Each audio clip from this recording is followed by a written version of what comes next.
നമസ്തേ, ജന ഡിബേറ്റിലേക്ക് സ്വാഗതം. തേവലക്കരയിലെ മിഥുന്റെ മരണമുയർത്തുന്ന രണ്ട് ചോദ്യങ്ങളുണ്ട്. എന്താണ് ആകസ്മികം? എന്താണ് ദുരന്തം? ആകസ്മികം എന്നത് നമുക്ക് നിയന്ത്രിക്കാൻ കഴിയാത്ത സാഹചര്യമാണ്. അങ്ങനെ വരുമ്പോൾ കുഞ്ഞു മിഥുന്റെ മരണം ആകസ്മികമെന്ന് പറഞ്ഞ് ഒഴിയാനാകില്ല. വെറും അപകടമെന്ന് പറഞ്ഞ് തള്ളിക്കളയാനാകുന്നതല്ല മിഥുന്റെ മരണം. സിസ്റ്റത്തിന്റെ അനാസ്ഥ തീർത്ത കൊലപാതകമാണ് ഇത്. ഒരു റിപ്പോർട്ട് എഴുതി വെച്ചാൽ, പ്രധാനാധ്യാപികയെ സസ്പെൻഡ് ചെയ്താൽ തീരാവുന്നതാണോ ആ കുടുംബത്തിന്റെ വേദന?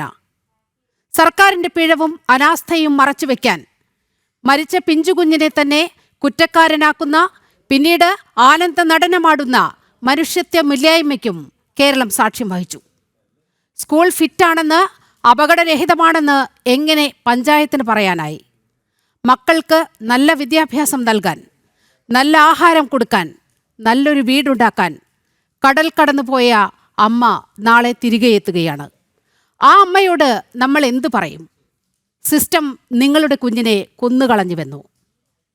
ജന ഡിബേറ്റ് വിഷയം ചർച്ച ചെയ്യുമ്പോൾ അതിഥികളായി പങ്കെടുക്കുന്നത് BJP പ്രതിനിധി അഡ്വക്കേറ്റ് VP ശ്രീ പത്മനാഭൻ, കോൺഗ്രസ് പ്രതിനിധി അഡ്വക്കേറ്റ് വസന്ത് തെങ്ങുംപള്ളി, LDF പ്രതിനിധി അഡ്വക്കേറ്റ് D സുരേഷ് കുമാർ, സാമൂഹ്യ നിരീക്ഷകൻ പ്രൊഫസർ AG ജോർജ് എന്നിവരാണ്. ആദ്യം CPMന്റെ പ്രതിനിധി അഡ്വക്കേറ്റ് D സുരേഷ് കുമാറിലേക്ക് പോകുകയാണ്. D സുരേഷ് കുമാർ, ഇപ്പോൾ തേവലക്കരയിലുണ്ടായ നടപടി എന്ന് പറയുന്നത് പ്രധാനാധ്യാപികയെ സസ്പെൻഡ് ചെയ്തിരിക്കുന്നു. അതിൻ്റെ ഉത്തരവും പുറത്തിറങ്ങിയിരിക്കുന്നു. യഥാർത്ഥത്തിൽ ഇതാരുടെ വീഴ്ചയാണ്? നമ്മൾ ഇതേ വിഷയം ഇന്നലെ ഈ ഫ്ലോറിലിരുന്നു കൊണ്ട് നമ്മൾ സംസാരിക്കുകയുണ്ടായി. അപ്പോൾ താങ്കൾ മുന്നോട്ട് വെച്ച കാര്യം റിപ്പോർട്ടുകൾ വരട്ടെ എന്നുള്ളതാണ്. ആർക്കൊക്കെയാണ് ഈ സംഭവത്തിൽ വീഴ്ച വന്നിരിക്കുന്നത്? Advocate D Suresh Kumar.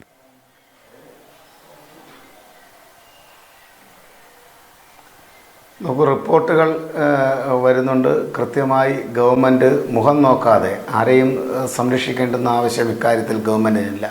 ഗവൺമെൻറ്റിൻ്റെ മുന്നിൽ, സർക്കാരിൻ്റെ മുന്നിൽ ആകെയുള്ളത് നമുക്ക് എല്ലാവർക്കും നഷ്ടപ്പെട്ടു പോയ നമ്മുടെ പ്രിയപ്പെട്ട കുഞ്ഞുമോനാണ് മിഥുൻ. തേവലക്കര സ്കൂളിൽ വിദ്യാർത്ഥികളുമായി കളിക്കുന്നതിനിടയിൽ അവിചാരിതമായ അപകടത്തിൽ ആകസ്മികമായി ആ കുഞ്ഞ് നമ്മളിൽ നിന്നും വേർപെട്ടുപോയി. അത് അങ്ങേയറ്റം ദുഃഖകരമായിട്ടുള്ള സംഭവമാണ്. സംഭവം നടന്ന ഉടൻ തന്നെ കേരളത്തിലെ മുഖ്യധാരാ മാധ്യമങ്ങൾ മുഴുവൻ പേരും കേരളത്തിലെ പൊതുവിദ്യാഭ്യാസ വകുപ്പ് മന്ത്രിയോട് ഈ വിഷയത്തെ സംബന്ധിച്ച് ആരായുമ്പോൾ സാക്ഷിയായി ഞാനും ആ സമീപ സ്ഥലത്ത് തന്നെ ഉണ്ടായിരുന്നയാളാണ്. കൃത്യമായി മുഖം നോക്കാതെ ഇതിൽ കുറ്റക്കാരായിട്ടുള്ള മുഴുവൻ ആളുകൾക്കെതിരെയും ശക്തമായ നടപടി സ്വീകരിക്കും. അതിനകത്ത് യാതൊരുവിധ പക്ഷപാതവും കാണിക്കുകയില്ല എന്ന് വളരെ കൃത്യതയോടുകൂടി കേരളത്തിൻ്റെ പൊതുസമൂഹത്തെ നോക്കിയാണ് കേരളത്തിൻ്റെ പൊതുവിദ്യാഭ്യാസ വകുപ്പ് മന്ത്രി പറഞ്ഞത്. ആ പറഞ്ഞ വാക്കുകൾ അക്ഷരാർത്ഥത്തിൽ ശരിവെച്ചുകൊണ്ട് ഇന്നിപ്പോൾ അതിൽ കുറ്റക്കാരായിട്ടുള്ള ആളുകളെ പ്രഥമദൃഷ്ട്യാ റിപ്പോർട്ട് വന്നതിൻ്റെ പിൻബലത്തിൽ ആ ആളുകൾക്കെതിരായി നടപടി സ്വീകരിച്ച് മുന്നോട്ട് പോവുകയാണ്. ഇനി ഇത്തരത്തിലുള്ള സംഭവങ്ങൾ കേരളത്തിൽ ആവർത്തിക്കപ്പെടാതിരിക്കുന്നതിന് വേണ്ടിയിട്ടുള്ള മുൻകരുതലും ശിക്ഷണ നടപടികളും ഇക്കാര്യത്തിൽ ഉണ്ടാകുമെന്ന് അർത്ഥശങ്കയ്ക്കിടയില്ലാത്ത വിധം ഗവൺമെൻറ് അടിവരയിട്ട് പ്രഖ്യാപിക്കുമ്പോൾ ആ ഗവൺമെൻറ്റിൻ്റെ അത്തരത്തിലുള്ള നടപടികൾക്ക് പൂർണ്ണ പിന്തുണ കൽപ്പിക്കുകയാണ് നാം ചെയ്യേണ്ടത്. അതല്ലാതെ വീണ് കിട്ടി ഒരവസരം, ഇത് തന്നെ ഈ അവസരം പരമാവധി പ്രയോജനപ്പെടുത്തി കളയാമെന്ന് പറഞ്ഞ് ഗവൺമെൻറ്റിനെതിരായി തിരിച്ചുവിടുന്ന ഒരു നടപടിക്രമം അത് അങ്ങേയറ്റം തെറ്റാണ്. നമ്മുടെ സമൂഹത്തിൽ ഒരിക്കലും വിലപ്പോകാത്ത ഇത് എല്ലാ സ്ഥലങ്ങളിലും എല്ലാ പ്രദേശങ്ങളിലും എല്ലാ സർക്കാരുകളുടെ കീഴിലും ഇത്തരത്തിലുള്ള ന്യൂനതകളും പോരായ്മകളും ഉണ്ടാകുന്നുണ്ട്. ആ പോരായ്മകളെ ശരിയായ വിധത്തിൽ തിരുത്തിക്കൊണ്ടു പോകുമ്പോഴാണ് ഒരു സർക്കാരിൻ്റെ യശസ് ഉയരുന്നത്. ഇവിടെ ഇടതുപക്ഷ ജനാധിപത്യ മുന്നണി ഗവൺമെൻറ് രണ്ടാം പിണറായി സർക്കാർ അധികാരത്തിൽ വന്നതിന് ശേഷം ഈ രൂപത്തിൽ ഏതെങ്കിലും വിധത്തിലുള്ള തെറ്റുകൾ ചൂണ്ടിക്കാണിക്കപ്പെട്ടാൽ അപ്പോൾ തന്നെ തിരുത്തപ്പെടുന്ന ഒരു പ്രവണതയുണ്ട്. തെറ്റ് പറ്റാതിരിക്കാൻ നമുക്കറിയാമല്ലോ, ഇത് ഗർഭസ്ഥ ശിശുവുമല്ല, ശവശരീരവുമല്ല. മനുഷ്യരാൽ പ്രവർത്തിക്കപ്പെടുന്ന ഒരു സംഘത്തിനകത്ത് തെറ്റുകൾ സ്വാഭാവികമാണ്. നിങ്ങൾ പറയുന്നതിനനുസരിച്ച് കേന്ദ്ര ഗവൺമെൻറ് തെറ്റുപറ്റാറില്ല, നിങ്ങൾ ഭരണത്തിലിരിക്കുന്ന സംസ്ഥാനങ്ങളിലെ സർക്കാരുകൾക്ക് തെറ്റുപറ്റാറില്ല. സംസ്ഥാന ഗവൺമെൻറ് അങ്ങനെ പറഞ്ഞു പോകല്ലേ അഡ്വക്കേറ്റ് ഡി സുരേഷ് കുമാർ. ഇത് വളരെ സീരിയസ് ആയ ഒരു പ്രശ്നം തന്നെയാണ്. ഈ സ്കൂളിന് നൽകിയ ഫിറ്റ്നസ് സർട്ടിഫിക്കറ്റ് തന്നെ ഈ വലിയ പരിമിതികളിലേക്ക് വിരൽ ചൂണ്ടുന്നതാണ്. അടിസ്ഥാന സൗകര്യങ്ങളിൽ പ്രശ്നങ്ങളില്ല എന്ന് മൈനാഗപ്പള്ളി പഞ്ചായത്ത് ഫിറ്റ്നസ് സർട്ടിഫിക്കറ്റ് നൽകിയിരിക്കുകയാണ്. ഈ ഗുരുതര അനാസ്ഥയുടെ തെളിവ് എന്ന് പറയുന്നത് തന്നെ ഈ ഫിറ്റ്നസ് സർട്ടിഫിക്കറ്റാണ്. ഈ ഫിറ്റ്നസ് സർട്ടിഫിക്കറ്റ് എങ്ങനെ ആക്സെപ്റ്റ് ചെയ്യാൻ കഴിഞ്ഞു സർക്കാരിന്? പഞ്ചായത്ത് നിയോഗിച്ച അസിസ്റ്റന്റ് എഞ്ചിനീയർ ആണല്ലോ, എക്സിക്യൂട്ടീവ് എഞ്ചിനീയർ ആണല്ലോ ഇത്തരത്തിൽ അവിടെ സർവേ നടത്തുകയും ഈ സ്കൂളിൻ്റെ പരിമിതികൾ എന്തെങ്കിലും ഉണ്ടെങ്കിൽ അത് ചൂണ്ടിക്കാട്ടുകയും ചെയ്യേണ്ട ഉദ്യോഗസ്ഥൻ. അതുണ്ടായില്ല. ഭരണസമിതി കോൺഗ്രസ് ആണ്. CPM-ന് പൂർണ്ണ നിയന്ത്രണമുള്ള സ്കൂൾ എന്ന് തന്നെ വളരെ കൃത്യമായി പറയാം. അതിൻ്റെ ഇപ്പോഴത്തെ CPM-ൻ്റെ ലോക്കൽ കമ്മിറ്റി സെക്രട്ടറി തുളസീധരൻ പിള്ളയാണ് ഇപ്പോഴത്തെ നിലവിലെ മാനേജർ. PK ഗോപൻ ആയിരുന്നു അവിടുത്തെ മുൻ മാനേജർ. ഇപ്പോൾ ജില്ലാ പഞ്ചായത്ത് പ്രസിഡന്റ് കൂടിയാണ് അദ്ദേഹം. പൂർണ്ണമായും CPM-ന് നിയന്ത്രണമുള്ള ഒരു സംവിധാനം. അപ്പോൾ ഈ സംവിധാനങ്ങളൊന്നും ഇവിടുത്തെ പരിമിതികൾ മറച്ചു വയ്ക്കപ്പെടും. ഈ സംവിധാനങ്ങളെ എല്ലാം ഉപയോഗിച്ചുകൊണ്ട് ഇങ്ങനെയൊക്കെ പോയാൽ മതി, നിർധനരായ കുട്ടികൾ പഠിക്കുന്ന സ്കൂളാണ്, അതുകൊണ്ട് ഇങ്ങനെയൊക്കെ പോയാൽ മതി എന്ന ഒരു തീരുമാനം എന്തുകൊണ്ടാണ് സ്കൂൾ മാനേജ്മെൻറ്റിന് എടുക്കാൻ? ഈ പ്രശ്നം നേരത്തെ തന്നെ അവിടെ ഹെഡ് മിസ്ട്രസ് ഉൾപ്പെടെ ചൂണ്ടിക്കാണിച്ച വിഷയമല്ലേ? എന്നിട്ടും ഈ ഫിറ്റ്നസ് സർട്ടിഫിക്കറ്റ് നേടിയെടുക്കുകയാണ്, ഒരു പ്രശ്നവുമില്ല എന്ന് പറഞ്ഞുകൊണ്ട് സ്കൂൾ തുറക്കുകയാണ്. അവിടെ ആ വലിയ അനാസ്ഥ മറ്റുള്ളവരുടെ മേൽ പഴിചാരിയിട്ട് ഒരു കാര്യവുമില്ല. Advocate D Suresh Kumar.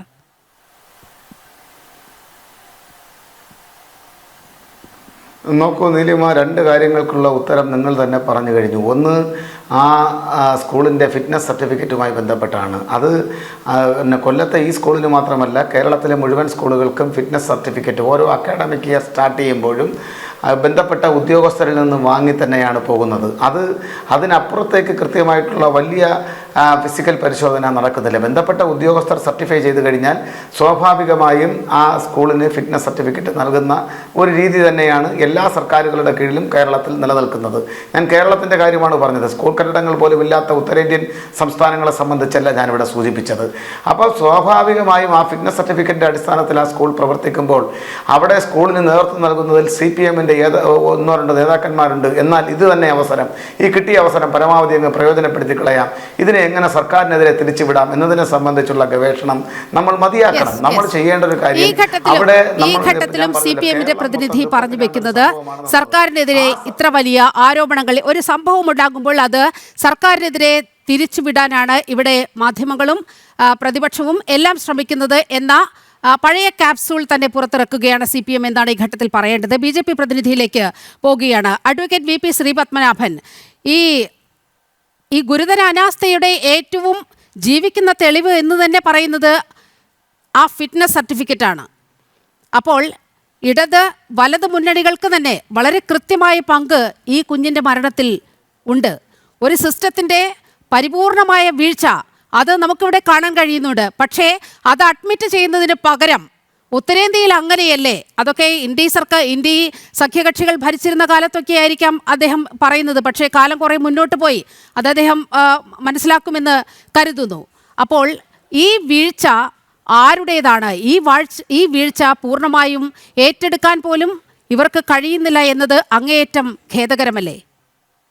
ഇവിടെ ഒരു ഉദ്യോഗസ്ഥൻ്റെ ഭാഗത്ത് അല്ലെങ്കിൽ ഒരു HMൻ്റെ ഭാഗത്ത് മാത്രമല്ല വീഴ്ച സംഭവിച്ചിട്ടുള്ളത്.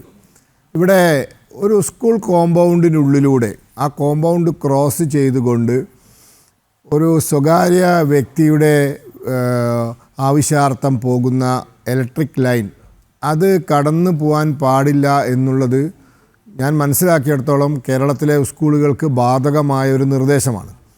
ആ നിർദ്ദേശം ഇവിടെ ലംഘിക്കപ്പെട്ടിട്ടുണ്ട്. 1, 2 ആ ഇലക്ട്രിക് ലൈൻ പ്രോപ്പർലി മെയിൻറ്റെയിൻഡ് അല്ല. ആ ഇലക്ട്രിക് ലൈൻ അത് വളരെയധികം താഴെ അത് തൂങ്ങിക്കിടക്കുന്ന ഒരവസ്ഥയിലാണ്. 2, ഈ ബിൽഡിങ്ങിനോട് ചേർന്നൊരു സൈക്കിൾ ഷെഡ് നിർമ്മിക്കുന്നു. ആ സൈക്കിൾ ഷെഡ് നിർമ്മിക്കുന്നത് ഈ ഇലക്ട്രിക് ലൈനിൻ്റെ നേരെ താഴെയാണ്. ഇലക്ട്രിക് ലൈൻ തൂങ്ങിക്കിടക്കുന്നു, താഴ്ന്നു കിടക്കുന്നു. ഇലക്ട്രിക് ലൈനിൻ്റെ നേരെ താഴെ ഒരു സൈക്കിൾ ഷെഡ് നിർമ്മിക്കുന്നു. അങ്ങനത്തെ ഒരു സാഹചര്യത്തിൽ ഈ ഇലക്ട്രിക് ലൈൻ അവിടുന്ന് ഒഴിവാക്കേണ്ടത് അത് ഇലക്ട്രിസിറ്റി ബോർഡിൻ്റെ കൂടി നിർദ്ദേശമാണ്. ഇപ്പോൾ ഒരു പരിധിക്കപ്പുറം ഇലക്ട്രിക് ലൈനോട് ചേർന്നുകൊണ്ട് ബിൽഡിംഗ് നിർമ്മിച്ചാൽ ആ ബിൽഡിങ്ങിന് വൈദ്യുതി കണക്ഷൻ കൊടുക്കാത്ത നിലപാടെടുക്കുന്നത് കേരളത്തിലെ KSEB ചെയ്യാറുണ്ട്. അങ്ങനെ ഞാൻ തന്നെ നേരിട്ട് പല സ്ഥലത്തും കണ്ടിട്ടുണ്ട്. KSEBയുടെ എക്സിസ്റ്റിംഗ് ലൈനിൻ്റെ ഒരു നിശ്ചിത അളവിൽ ദൂരപരിധി പാലിക്കാതെ നിർമ്മിച്ച ബിൽഡിങ്ങുകൾക്ക് KSEB ഇലക്ട്രിക് കണക്ഷൻ കൊടുത്തിട്ടില്ല. മാത്രവുമല്ല പഞ്ചായത്തിൻ്റെ ഭാഗത്ത് നിന്ന് നമ്പർ ഇട്ട് കൊടുക്കാനും മടിയുണ്ടായിട്ടുണ്ട്. അങ്ങനെ പഞ്ചായത്തിന് നമ്പർ കിട്ടാത്തത് കൊണ്ട് ഇലക്ട്രിക് കണക്ഷനും കിട്ടിയിട്ടില്ല. അപ്പോൾ ഇവിടെ ഇലക്ട്രിസിറ്റി ബോർഡിൻ്റെ ഭാഗത്തു നിന്നും ഗുരുതരമായ വീഴ്ചയുണ്ടായിട്ടുണ്ട്. സ്കൂൾ അധികാരികൾ പറയുന്നത് KSEBയോട് ഈ കാര്യം പറഞ്ഞിരുന്നു, അവരത് മാറ്റാൻ തയ്യാറായിട്ടില്ല എന്നുള്ളതാണ്. അത് ഒന്നാമത്തെ വിഷയം. 2, ഇങ്ങനെ ഒരു ഇലക്ട്രിക് ലൈനിൻ്റെ താഴെ ഷെഡ് കെട്ടിയ വിഷയം. അപ്പോൾ ഇത്തരത്തിലുള്ള വിദ്യാഭ്യാസ വകുപ്പിൻ്റെ ഭാഗത്തുനിന്ന് വിഷയമുണ്ട്. കാരണം വിദ്യാഭ്യാസ വകുപ്പിലെ ഉദ്യോഗസ്ഥന്മാർ എല്ലാ വർഷവും കേരളത്തിലെ എല്ലാ പൊതുവിദ്യാലയങ്ങളും പരിശോധിക്കുന്നുണ്ട്.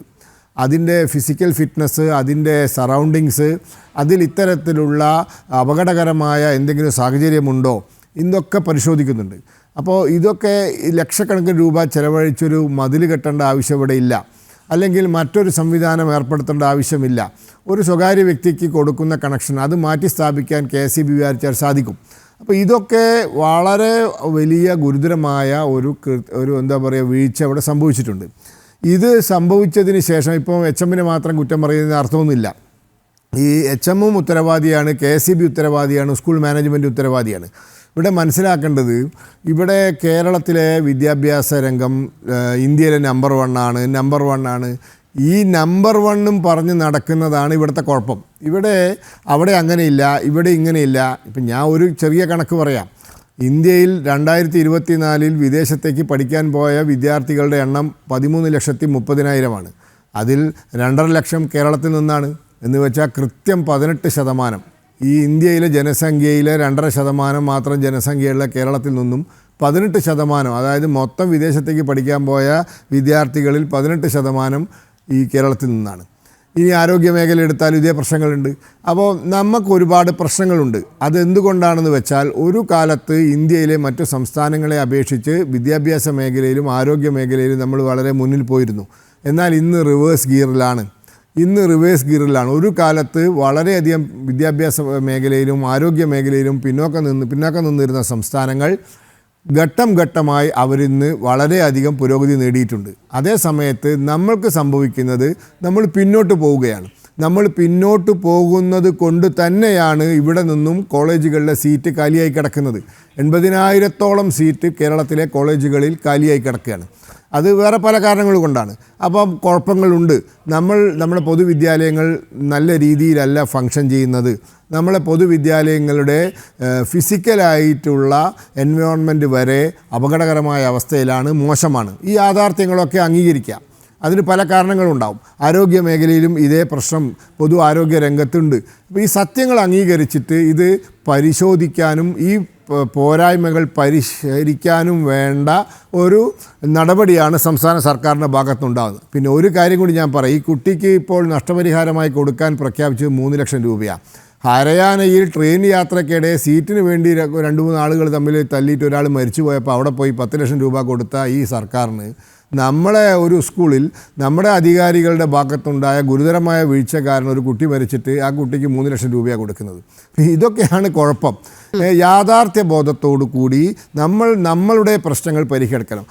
മറ്റ് സംസ്ഥാനങ്ങളിൽ പല പ്രശ്നങ്ങളുണ്ടാവും, അതൊക്കെ പരിഹരിക്കേണ്ടത് അവരുടെ ജോലിയാണ്, അവർ നോക്കിക്കൊള്ളും. അതിന് അവർക്ക് പ്രാപ്തിയില്ലെങ്കിൽ അവിടുത്തെ ജനങ്ങൾ മറ്റു മാർഗ്ഗങ്ങൾ കണ്ടെത്തും. അപ്പോൾ അതുകൊണ്ട് നമ്മളുടെ ജോലി നമ്മളുടെ പ്രശ്നങ്ങൾ പഠിക്കാനും നമ്മളുടെ പ്രശ്നങ്ങൾ പരിഹരിക്കാനുമാണ്. ആ ഒരു പ്രാഥമിക ഉത്തരവാദിത്തം നിർവഹിക്കാനാണ് നാം പ്രാഥമികമായി ശ്രമിക്കേണ്ടത് എന്ന് മനസ്സിലാക്കണം. രാഷ്ട്രീയ നിരീക്ഷകൻ പ്രൊഫസർ എ ജി ജോർജിലേക്കാണ്. പ്രൊഫസർ എ ജി ജോർജ്, ഇപ്പോൾ നമ്മൾ ഈ നമ്പർ 1 കേരളം എന്ന ഒരു ടാഗ് ലൈനോട് കൂടിയാണ് ഈ വരുന്ന വീഴ്ചകളെ മുഴുവൻ മറച്ചു വയ്ക്കാനുള്ളൊരു നീക്കം നടക്കുന്നത്. നമ്പർ 1 ആരോഗ്യ കേരളം, നമ്പർ 1 വിദ്യാഭ്യാസ രംഗം എന്നിങ്ങനെ ഈ ഒരു ടാഗ് ചാർത്തി കൊടുത്തുകൊണ്ട് എല്ലാ വീഴ്ചകളെയും ഇങ്ങനെ നിസാരവൽക്കരിക്കാനോ അല്ലെങ്കിൽ ഇതൊന്നുമല്ല എന്ന് വരുത്തി തീർക്കാനോ സാധിക്കുമോ? നീലിമ, ഇത് ഒരു സ്ഥിരം പല്ലവിയായി മാറിയിരിക്കുന്നു. ടാഗ് ലൈൻ എന്ന ടെക്നിക്കൽ വാക്ക് ഞാൻ ആവർത്തിക്കുന്നില്ല. ഇതിപ്പോൾ നമ്മൾ കുറച്ചു നാളായി കേട്ടുകൊണ്ടിരിക്കുകയാണല്ലോ. കേരളം എല്ലായിടത്തും 1-ാം സ്ഥാനത്താണ്, ആരോഗ്യ മേഖലയിൽ 1-ാം സ്ഥാനത്താണ്, വിദ്യാഭ്യാസ മേഖലയിൽ 1-ാം സ്ഥാനത്താണ് എന്നൊക്കെ നിരന്തരമായ പല്ലവികൾ കഴിഞ്ഞ 9 വർഷങ്ങളായി നമ്മൾ കേട്ടുകൊണ്ടിരിക്കുകയാണ്. എന്നാൽ യാഥാർത്ഥ്യത്തിൽ നിന്ന് എത്ര അകലെയാണ് ഈ അവകാശവാദമെന്ന് ഓരോ ദിവസവും നമ്മൾ നേരിട്ട് കാണുകയും അറിയുകയും ചെയ്യുന്ന സംഭവങ്ങൾ വിളിച്ചു പറയുന്നുണ്ട് എന്നുള്ളത് പരമമായിട്ടുള്ള ഒരു സത്യമാണ്. ഞാൻ ഈ വിഷയത്തിൽ അധിഷ്ഠിതമായി ചില നിരീക്ഷണങ്ങൾ നടത്താനാണ് ആഗ്രഹിക്കുന്നത്. ഇവിടെ മനുഷ്യ മനസാക്ഷിയെ ഞെട്ടിച്ച ഒരു ദുരന്തമാണല്ലോ ഈ തേവലക്കര ബോയ്സ് ഹൈസ്കൂളിൽ 48 മണിക്കൂറിന് മുൻപ് സംഭവിച്ചത്. എന്താണ് അതിനെ തുടർന്ന് ഗവൺമെന്റ് എടുത്തുകൊണ്ടിരിക്കുന്നതായിട്ടുള്ള നടപടികൾ?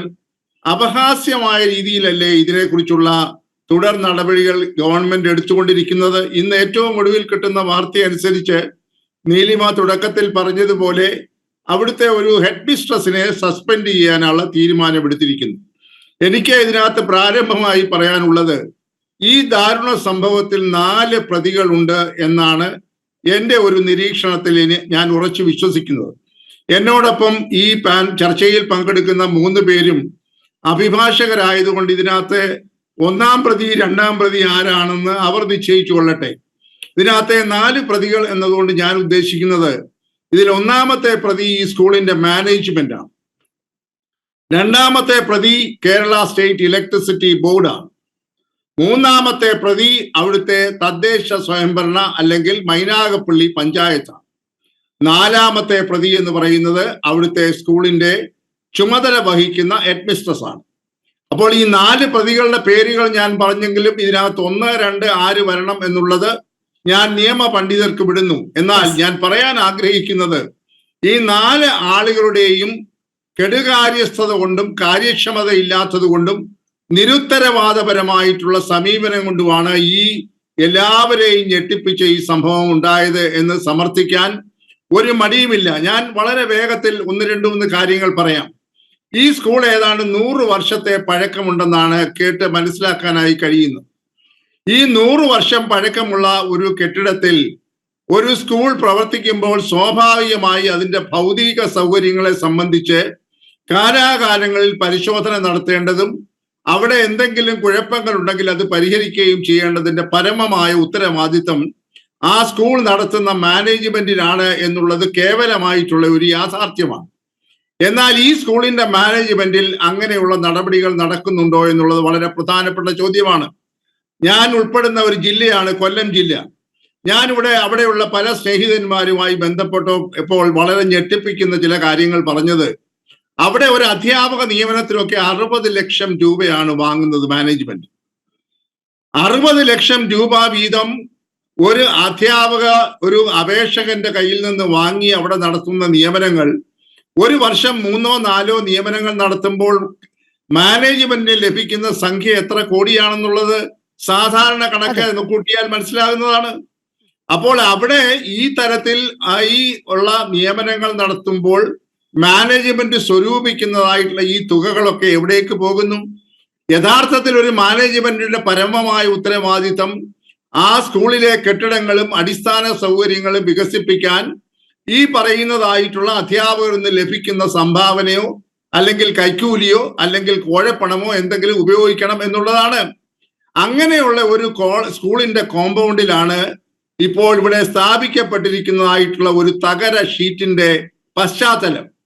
രണ്ടാമതായി എനിക്ക് ഈ പ്രതിക്കൂട്ടിൽ ഉൾപ്പെടുത്താനുള്ളത് ഈ മൈനാഗപ്പള്ളി പഞ്ചായത്തിനെയാണ്. എന്തുകൊണ്ടാണ് ഈ മൈനാഗപ്പള്ളി പഞ്ചായത്ത് ഇങ്ങനെയുള്ള ഒരു തകര ഷെഡ് നിർമ്മിക്കാൻ അവിടെ അനുവാദം കൊടുത്തിട്ടുണ്ടെങ്കിൽ ഞാൻ മനസ്സിലാക്കുന്നത് എവിടെയാണെങ്കിലും ഒരു കെട്ടിടം പണിയണമെങ്കിൽ ഒരു തട്ടുകട പോലും ഉണ്ടാകണമെന്നുണ്ടെങ്കിൽ തദ്ദേശ സ്വയംഭരണ വകുപ്പിൽ നിന്ന് ലൈസൻസ് ലഭിക്കണം, അനുവാദം ലഭിക്കണം. അങ്ങനെയെങ്കിൽ ഈ സ്കൂളിന്റെ കോമ്പൗണ്ടിൽ ഇങ്ങനെയുള്ള ഒരു ഷെഡ് പണിതപ്പോൾ തദ്ദേശ സ്വയംഭരണ വകുപ്പ്, അതായത് പഞ്ചായത്തിൽ നിന്ന് ഇവർക്ക് അനുവാദം ലഭിച്ചിട്ടുണ്ടോ എന്നത് അന്വേഷിക്കണം. രണ്ടാമത്തെ പ്രധാന വിഷയം പഞ്ചായത്തിനെ സംബന്ധിച്ച് ഇവിടെ അല്പം മുൻപ് സൂചിപ്പിച്ചു, അഡ്വക്കേറ്റ് ശ്രീപത്മനാഭൻ പറഞ്ഞു, ഇവിടെ ഫിറ്റ്നസ് സർട്ടിഫിക്കറ്റ് എന്ന് പറയുന്ന ഒരു സാധനം ഉണ്ടല്ലോ, അത് കൊടുക്കാൻ ആരാണ് ബാധ്യസ്ഥർ? ഫിറ്റ്നസ് കൊടുക്കാൻ പഞ്ചായത്തിലെ അസിസ്റ്റന്റ് എഞ്ചിനീയർ ആണ് ഇത് പരിശോധിച്ചിട്ട് ഫിറ്റ്നസ് കൊടുക്കേണ്ടത്. അവിടെ ഒരു ചോദ്യമുണ്ട്. ഈ അസിസ്റ്റന്റ് എഞ്ചിനീയർ ആ സ്ഥലത്ത് പോയി സ്പോട്ട് ഇൻസ്പെക്ഷൻ നടത്തി ആണ് ഫിറ്റ്നസ് സർട്ടിഫിക്കറ്റ് കൊടുത്തതെങ്കിൽ അയാളുടെ കണ്ണിൽ ഇത് എന്തുകൊണ്ട് പെടാതെ പോയി? അല്ലെങ്കിൽ പെട്ടിരുന്നെങ്കിൽ ഇങ്ങനെയുള്ള ഒരു കെട്ടിടത്തിൽ വിദ്യാർത്ഥികളെ പഠിപ്പിക്കുന്നത് ശരിയല്ല എന്ന് പറഞ്ഞ് ഫിറ്റ്നസ് സർട്ടിഫിക്കറ്റ് നിഷേധിക്കുകയും മാനേജ്മെന്റിന് കൃത്യമായി നോട്ടീസ് കൊടുത്തുകൊണ്ട് നിങ്ങൾ ഇത്ര ദിവസങ്ങൾക്കകം ഇത് പരിഹരിക്കുന്നില്ലെങ്കിൽ ഫിറ്റ്നസ് സർട്ടിഫിക്കറ്റ് തരില്ല എന്ന് പറയാൻ എന്തുകൊണ്ട് ആ അസിസ്റ്റന്റ് എഞ്ചിനീയർക്ക് ആർജവമില്ലാതെ പോയി എന്നുള്ളതിന് പഞ്ചായത്ത് ഉത്തരം പറയണം. മൂന്നാമത് പ്രതിക്കൂട്ടിൽ നിൽക്കുന്നത് അവിടുത്തെ KSEB ആണ്. നീലിമേ, ഒരു കാര്യം നമ്മൾ ആലോചിക്കണം. KSEBക്ക് ഒരു സംവിധാനമുണ്ട്. അതായത് ഓരോ സെക്ഷനിന്റെ കീഴിൽ വരുന്നതായിട്ടുള്ള ലൈനുകളെ പട്രോളിംഗ് നടത്തി, അതിന് പട്രോളിംഗ് എന്നാണ് പറയുന്നത്, ഉദ്യോഗസ്ഥന്മാർ കാലാകാലങ്ങളിൽ പട്രോളിംഗ് നടത്തി എവിടെയെങ്കിലും ലൈനുകൾ അപകടത്തിലുണ്ടോ, ഏതെങ്കിലും തരത്തിൽ മരങ്ങൾ വീഴാൻ സാധ്യതയുണ്ടോ, അതല്ലെങ്കിൽ മറ്റ് അപകടങ്ങൾ കെട്ടിടവുമായി ബന്ധപ്പെടുത്തി നിൽക്കുന്നുണ്ടോ എന്ന് ആരും പറയാതെ തന്നെ ഈ ഇലക്ട്രിസിറ്റി ബോർഡിലെ കൺസേൺഡ് ആയിട്ടുള്ള സെക്ഷനിലെ ഉദ്യോഗസ്ഥന്മാർ, അസിസ്റ്റന്റ് എഞ്ചിനീയർ ഉണ്ട്, സബ് എഞ്ചിനീയർ ഉണ്ട്, ഓവർസിയർ ഉണ്ട്, ലൈൻമാൻമാരുണ്ട്. അവര് കാലാകാലങ്ങളിൽ ഈ ലൈനുകളിലെല്ലാം പോയി ആരും പരാതിപ്പെടാതെ പരിശോധിക്കേണ്ടത് അവരുടെ ഉത്തരവാദിത്തമാണ്, ജോലിയുടെ ഭാഗമാണ്. ഞാൻ മനസ്സിലാക്കിയത് ഈ പറയുന്ന ഷെഡിന്റെ മുകളിൽ ഊഞ്ഞാല് പോലെ കെട്ടിക്കിടക്കുകയാണ് ഈ ഇലക്ട്രിസിറ്റി ലൈൻ വർഷങ്ങളായി. ഈ പറയുന്ന ഷെഡിന് 8 വർഷത്തെ കാലാവധി മാത്രമേ ഉള്ളൂ, 8 വർഷത്തെ പഴക്കമേ ഉള്ളൂ. 100 വർഷം പഴക്കമുള്ള സ്കൂളിലാണ്. അപ്പോൾ സ്വാഭാവികമായി ഇവിടെ ഈ കെട്ടിടം പണിഞ്ഞപ്പോൾ ഈ ഇലക്ട്രിസിറ്റി ലൈൻ അതിന് മുൻപേ ഉണ്ടായിരുന്നു എന്ന് തന്നെ വേണമല്ലോ കരുതാൻ. അപ്പോൾ ഈ ലൈൻ കാലാകാലങ്ങളിൽ ഇലക്ട്രിസിറ്റി ഉദ്യോഗസ്ഥന്മാർ പരിശോധിച്ചിരുന്നെങ്കിൽ തീർച്ചയായും ഒന്നുകിൽ ആ ലൈൻ വലിച്ചു കെട്ടുകയോ അല്ലെങ്കിൽ മറ്റെന്തെങ്കിലും പ്രതിരോധ മാർഗങ്ങൾ സൃഷ്ടിക്കുകയോ ചെയ്യുമായിരുന്നു. അതുണ്ടായില്ല എന്നുള്ളതുകൊണ്ട് KSEB പ്രതിപട്ടികയിൽ 1ാം സ്ഥാനത്തോ 2ാം സ്ഥാനത്തോ അല്ലെങ്കിൽ 3ാം സ്ഥാനത്തോ ഉണ്ട് എന്നുള്ള കാര്യത്തിൽ യാതൊരു തർക്കവുമില്ല. അവരെന്തെല്ലാം തരത്തിൽ തൊടുന്യായങ്ങൾ പറഞ്ഞാലും കേവല ബുദ്ധിയുള്ളവർക്ക് അത് അംഗീകരിക്കാൻ കഴിയില്ല. 4ാമതായി പറയാനുള്ള പ്രതിപട്ടികയിലുള്ളത് തീർച്ചയായിട്ടും ആ സ്കൂളിന്റെ പ്രധാന അധ്യാപികയാണ്. അതോടൊപ്പം തന്നെ അവരോടൊപ്പം ചേർന്ന് പ്രവർത്തിക്കുന്ന അധ്യാപകന്മാരുമാണ് എന്ന് പറയേണ്ടതുണ്ട്. അത് പറയാൻ പ്രധാനമായ കാരണം, ഞാനൊരു 10-40 വർഷം ഒരു വിദ്യാഭ്യാസ രംഗത്ത് പ്രവർത്തിച്ച ഒരു അധ്യാപകനാണ്. പല സ്ഥാപനങ്ങളുടെ മേധാവിയായിരുന്നിട്ടുണ്ട്. ഇപ്പോൾ കാണുന്ന ഒരു പ്രവണത എന്തു പറഞ്ഞാൽ, രാവിലെ 9:30 മണിക്ക് ഈ പ്രിൻസിപ്പലോ അല്ലെങ്കിൽ ഹെഡ് മാസ്റ്ററോ തന്റെ ഓഫീസിൽ കയറി കഴിഞ്ഞാൽ ആ കസേരയിൽ നിന്ന് 5:30 മണി വരെ എഴുന്നേൽക്കില്ല. യഥാർത്ഥത്തിൽ എന്താണ് ഒരു ചുമതല, ഒരു സ്ഥാപനത്തിന്റെ മേലധികാരിയുടെ ചുമതല? ഞാനൊക്കെ പഠിപ്പിച്ചിരുന്ന യൂണിവേഴ്സിറ്റി കോളേജിലൊക്കെ പ്രശസ്തരായിട്ടുള്ള പ്രിൻസിപ്പൽമാർ ഡോക്ടർ NS വാര്യരെ പോലുള്ള ഗതകാലത്തെ പ്രശസ്തരായ അവർ അരമണിക്കൂർ കഴിഞ്ഞാൽ മുഴുവൻ ആ ക്യാമ്പസിൽ ചുറ്റിക്കറങ്ങുകയാണ്. അവിടുത്തെ പ്രിൻസിപ്പൽ ആ ക്യാമ്പസിൽ ചുറ്റിക്കറങ്ങി 2-3 മണിക്കൂറുകൾ കറങ്ങിയതിനു ശേഷമേ അദ്ദേഹം ഓഫീസിൽ പോയിരിക്കുകയുള്ളൂ. ഉച്ച കഴിഞ്ഞ് അദ്ദേഹം വീണ്ടും ഇറങ്ങും. ഇവിടെ എന്താണ് സംഭവിച്ചത്? ഈ പറയുന്ന ഹെഡ് മിസ്ട്രസോ അല്ലെങ്കിൽ അവരെ സഹായിക്കുന്നതായ ഒരുപറ്റം അധ്യാപകരോ സ്വാഭാവികം ഉണ്ടാകുമല്ലോ.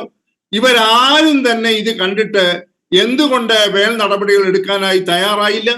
ഇവിടെ ഇപ്പൊ പറയുന്നത് അവരിങ്ങനെ KSEBയോടൊക്കെ പറഞ്ഞിരുന്നു, KSEB അത് യഥാസമയത്ത് ചെയ്തില്ല. ഞാൻ ചോദിക്കട്ടെ, KSEBയിൽ അസിസ്റ്റന്റ് എഞ്ചിനീയർ അല്ലല്ലോ മേലുദ്യോഗസ്ഥൻ. അസിസ്റ്റന്റ് എഞ്ചിനീയർ യഥായോഗ്യം നടപടികൾ എടുക്കുന്നില്ലെങ്കിൽ അതിന്റെ മുകളിലുള്ള ഉദ്യോഗസ്ഥരോട് പരാതിപ്പെടാൻ അധികാരമുള്ള സ്ഥാനത്താണല്ലോ ഈ സ്കൂളിന്റെ ഹെഡ് മിസ്ട്രസ് ഇരിക്കുന്നത്. അല്ലെങ്കിൽ ബഹുമാനപ്പെട്ട മന്ത്രിയോട് പറയാമല്ലോ, ഞങ്ങൾ പരാതിപ്പെട്ടിട്ട് ഇവിടുത്തെ സെക്ഷൻ ഓഫീസിൽ നിന്ന് നടപടി എടുക്കുന്നില്ല എന്ന്.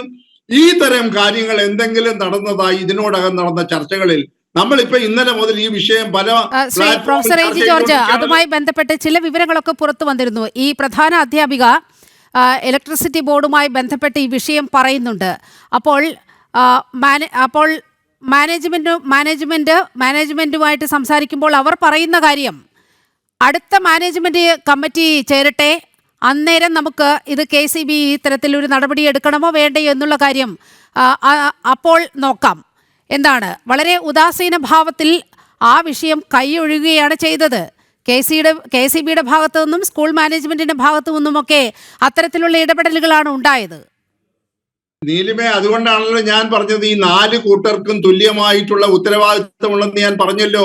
മാനേജ്മെന്റ് അങ്ങനെ പറയുമ്പോൾ ഞാൻ ചോദിക്കട്ടെ നീലിമയോട് ഒരു ചോദ്യം, നീലിമയോടല്ല. ഇത് പറയുമ്പോഴും ഉത്തരവാദപ്പെട്ട ഇലക്ട്രിസിറ്റി ബോർഡ് ഉദ്യോഗസ്ഥന്മാർ ഇങ്ങനെ അപകടകരമായ ഒരു ലൈൻ അങ്ങനെ നിൽക്കട്ടെ, മാനേജ്മെന്റ് കമ്മിറ്റി ഓണം കഴിഞ്ഞിട്ടോ അല്ലെങ്കിൽ ക്രിസ്മസ് കഴിഞ്ഞിട്ടോ കൂടുന്നത് വരെ ഈ ലൈൻ അങ്ങനെ നിൽക്കട്ടെ എന്ന് പറയുന്നതാണോ യഥാർത്ഥത്തിൽ ഇലക്ട്രിസിറ്റി ബോർഡ് ഉദ്യോഗസ്ഥന്മാരുടെ ഉത്തരവാദിത്വം? എന്താണ് അവരുടെ ജോലി? അവരുടെ തൊഴിൽ എന്താണ്? സ്വാഭാവികമായും ഇത്തരത്തിലൊക്കെ ഒരു മാനേജ്മെന്റിന്റെ സമ്മതത്തിന് വഴങ്ങിയല്ലോ KCB അത്തരം കാര്യങ്ങളൊക്കെ ചെയ്യേണ്ടത്. ഞാൻ അങ്ങയിലേക്ക് തിരികെ എത്താം. കോൺഗ്രസിന്റെ പ്രതിനിധി അഡ്വക്കേറ്റ് വസന്ത് കൂടി നമ്മോടൊപ്പം ചേരുന്നുണ്ട്. അഡ്വക്കേറ്റ് വസന്ത്, ഇപ്പോൾ പ്രൊഫസർ എ ജി ജോർജ് 4 പേരെയാണ്, 4 സംവിധാനങ്ങളെയാണ് പ്രതിസ്ഥാനത്ത് നിർത്തിയത്. അതിൽ ഒന്ന് മൈനാഗപ്പള്ളി പഞ്ചായത്താണ്. ഈ മൈനാഗപ്പള്ളി പഞ്ചായത്ത് എന്ത് കണ്ടിട്ടാണ് ഈ സ്കൂളിന് ഫിറ്റ്നസ് സർട്ടിഫിക്കറ്റ് നൽകിയത്? ഒന്നാമത്തെ ചോദ്യം അതാണ്. മാത്രവുമല്ല, ഈ വാർഡ് പ്രതിനിധീകരിക്കുന്നത് ഒരു കോൺഗ്രസ് മെമ്പറാണെന്നാണ് ഞാൻ മനസ്സിലാക്കുന്നത്. വളരെ കൃത്യമായി ആ പഞ്ചായത്ത് മെമ്പർക്കറിയാം ഈ സ്കൂളിൻ്റെ മുകളിലൂടെ ഇത്തരത്തിൽ അപകടകരമായ വിധത്തിൽ വൈദ്യുതി ലൈൻ പോകുന്നുണ്ട് എന്നുള്ളത് അവർക്കറിയാം, പഞ്ചായത്ത് മെമ്പർക്കറിയാം, പഞ്ചായത്തിനും ഒരുപക്ഷെ അറിയാമായിരിക്കാം. കോൺഗ്രസിനും വലിയ ബന്ധമുള്ള ഒരു സ്കൂൾ തന്നെയാണ് ഈ തേവലക്കര സ്കൂൾ. എങ്ങനെയാണ് ഇങ്ങനെ ഫിറ്റ്നസ് സർട്ടിഫിക്കറ്റ് നൽകാൻ പഞ്ചായത്തിന് കഴിഞ്ഞത്? അഡ്വക്കേറ്റ് വസന്ത്. അല്ല, 2 കാര്യങ്ങളാണ്. ഒന്ന്, ഈ സ്കൂളിന്റെ മാനേജ്മെന്റ്, ആ മാനേജ്മെന്റ് നിയന്ത്രിക്കുന്നത് കുന്നത്തൂർ MLA കോവൂർ കുഞ്ഞുമോനാണ്. അങ്ങനെ ഒരു ഇടതുപക്ഷ MLA നേരിട്ട് നിയന്ത്രിക്കുന്ന ഒരു സ്കൂളിൽ അവിടുത്തെ വാർഡ് മെമ്പർ ആരും ആയിക്കോട്ടെ, കോൺഗ്രസ് ആവട്ടെ, BJP ആവട്ടെ, അല്ലെങ്കിൽ മറ്റാരെങ്കിലും ആവട്ടെ, അവർ ആ വിഷയം ചൂണ്ടിക്കാണിച്ചിട്ടുണ്ട് എന്നാണ് ഞാൻ മനസ്സിലാക്കുന്നത്. അങ്ങനെ ചൂണ്ടിക്കാണിച്ചാൽ പോലും യാതൊരുവിധ നടപടികളും ഉണ്ടാവത്തില്ല എന്നുള്ളതാണ് സത്യാനന്തര കാലത്തെ കേരളത്തിന്റെ നേർസാക്ഷ്യം. 2, പ്രിയപ്പെട്ട ജോർജ് സാർ 1, 2, 3, 4 എന്ന് ഒരു പ്രതിപട്ടിക സൃഷ്ടിച്ചു എങ്കിലും ഞാൻ ഇതിൽ ഏറ്റവും ഒന്നാമതായി പ്രതിപട്ടികയിൽ ആഡ് ചെയ്യാൻ ആഗ്രഹിക്കുന്നത് ശ്രീ ചിഞ്ചു റാണിയാണ്. നോക്കൂ, അവരൊരു അമ്മയാണ്. ഒരമ്മയുടെ വേദന, സ്വന്തം മകനെ നഷ്ടപ്പെട്ട അമ്മയുടെ അച്ഛന്റെ സഹോദരങ്ങളുടെ വേദന അഡ്വക്കേറ്റ് വസന്ത്, ഞാൻ ഇപ്പോൾ തിരികെ എത്താം. ഇപ്പോൾ തേവലക്കരയിൽ നിന്നും BJP സംസ്ഥാന അധ്യക്ഷൻ രാജീവ് ചന്ദ്രശേഖർ സംസാരിക്കുന്നുണ്ട്. അദ്ദേഹം പറയുന്നതൊന്ന് കേട്ടിട്ട് നമുക്ക് തിരികെ എത്താം. അതിൻ്റെ കാരണം ഇവിടെ നടന്ന ഒരു കുറ്റകരമായ ഒരു അനാസ്ഥയാണ് അതിൻ്റെ കാരണം. ആ അനാസ്ഥ, ആ ഒരു ക്രിമിനൽ നെഗ്ലിജൻസ് എന്ന് പറഞ്ഞാൽ ഇതിൽ ഇലക്ട്രിസിറ്റി ബോർഡും അതിൻ്റെ പങ്കുണ്ട്, അതിൽ എഡ്യൂക്കേഷൻ മിനിസ്ട്രിയും പിന്നെ പഞ്ചായത്തും ഈ സ്കൂൾ മാനേജ്മെൻറ്റും.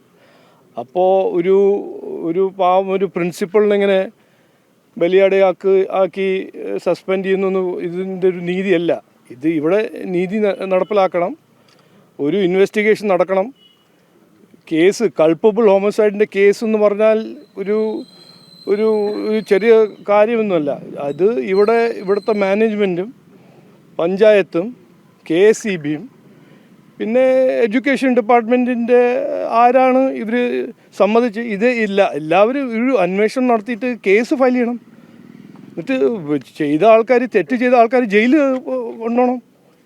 ഒരു സിംബോളിക് ഒരു പ്രിൻസിപ്പളിനെ സസ്പെൻഡ് ചെയ്തിട്ട് ഞങ്ങൾ അങ്ങനെ മിണ്ടാണ്ടിരിക്കാനൊന്നുമില്ല. ഇത് BJP സമരം ചെയ്യും. മിഥുന് വേണ്ടി നീതി നടപ്പിലാക്കാൻ ഞങ്ങൾ ഇവിടെ ഉണ്ടാവും. അപ്പോൾ ഇങ്ങനെ ഒരു ചെറിയ സസ്പെൻഷൻ ഉള്ളതുകൊണ്ട് ഇത് നിൽക്കാൻ പോകുന്നില്ല. ഇവിടെ ശരിക്കൊരു ഇൻവെസ്റ്റിഗേഷൻ നടക്കണം. കൾപ്പബിൾ ഹോമസൈഡിൻ്റെ ആരാണ് അത് കുറ്റം ചെയ്തത്, അത് ഇവിടെ ശരിക്ക് ഒരു ഇൻവെസ്റ്റിഗേഷൻ നടത്തി അവരെ ജയിലയക്കണം.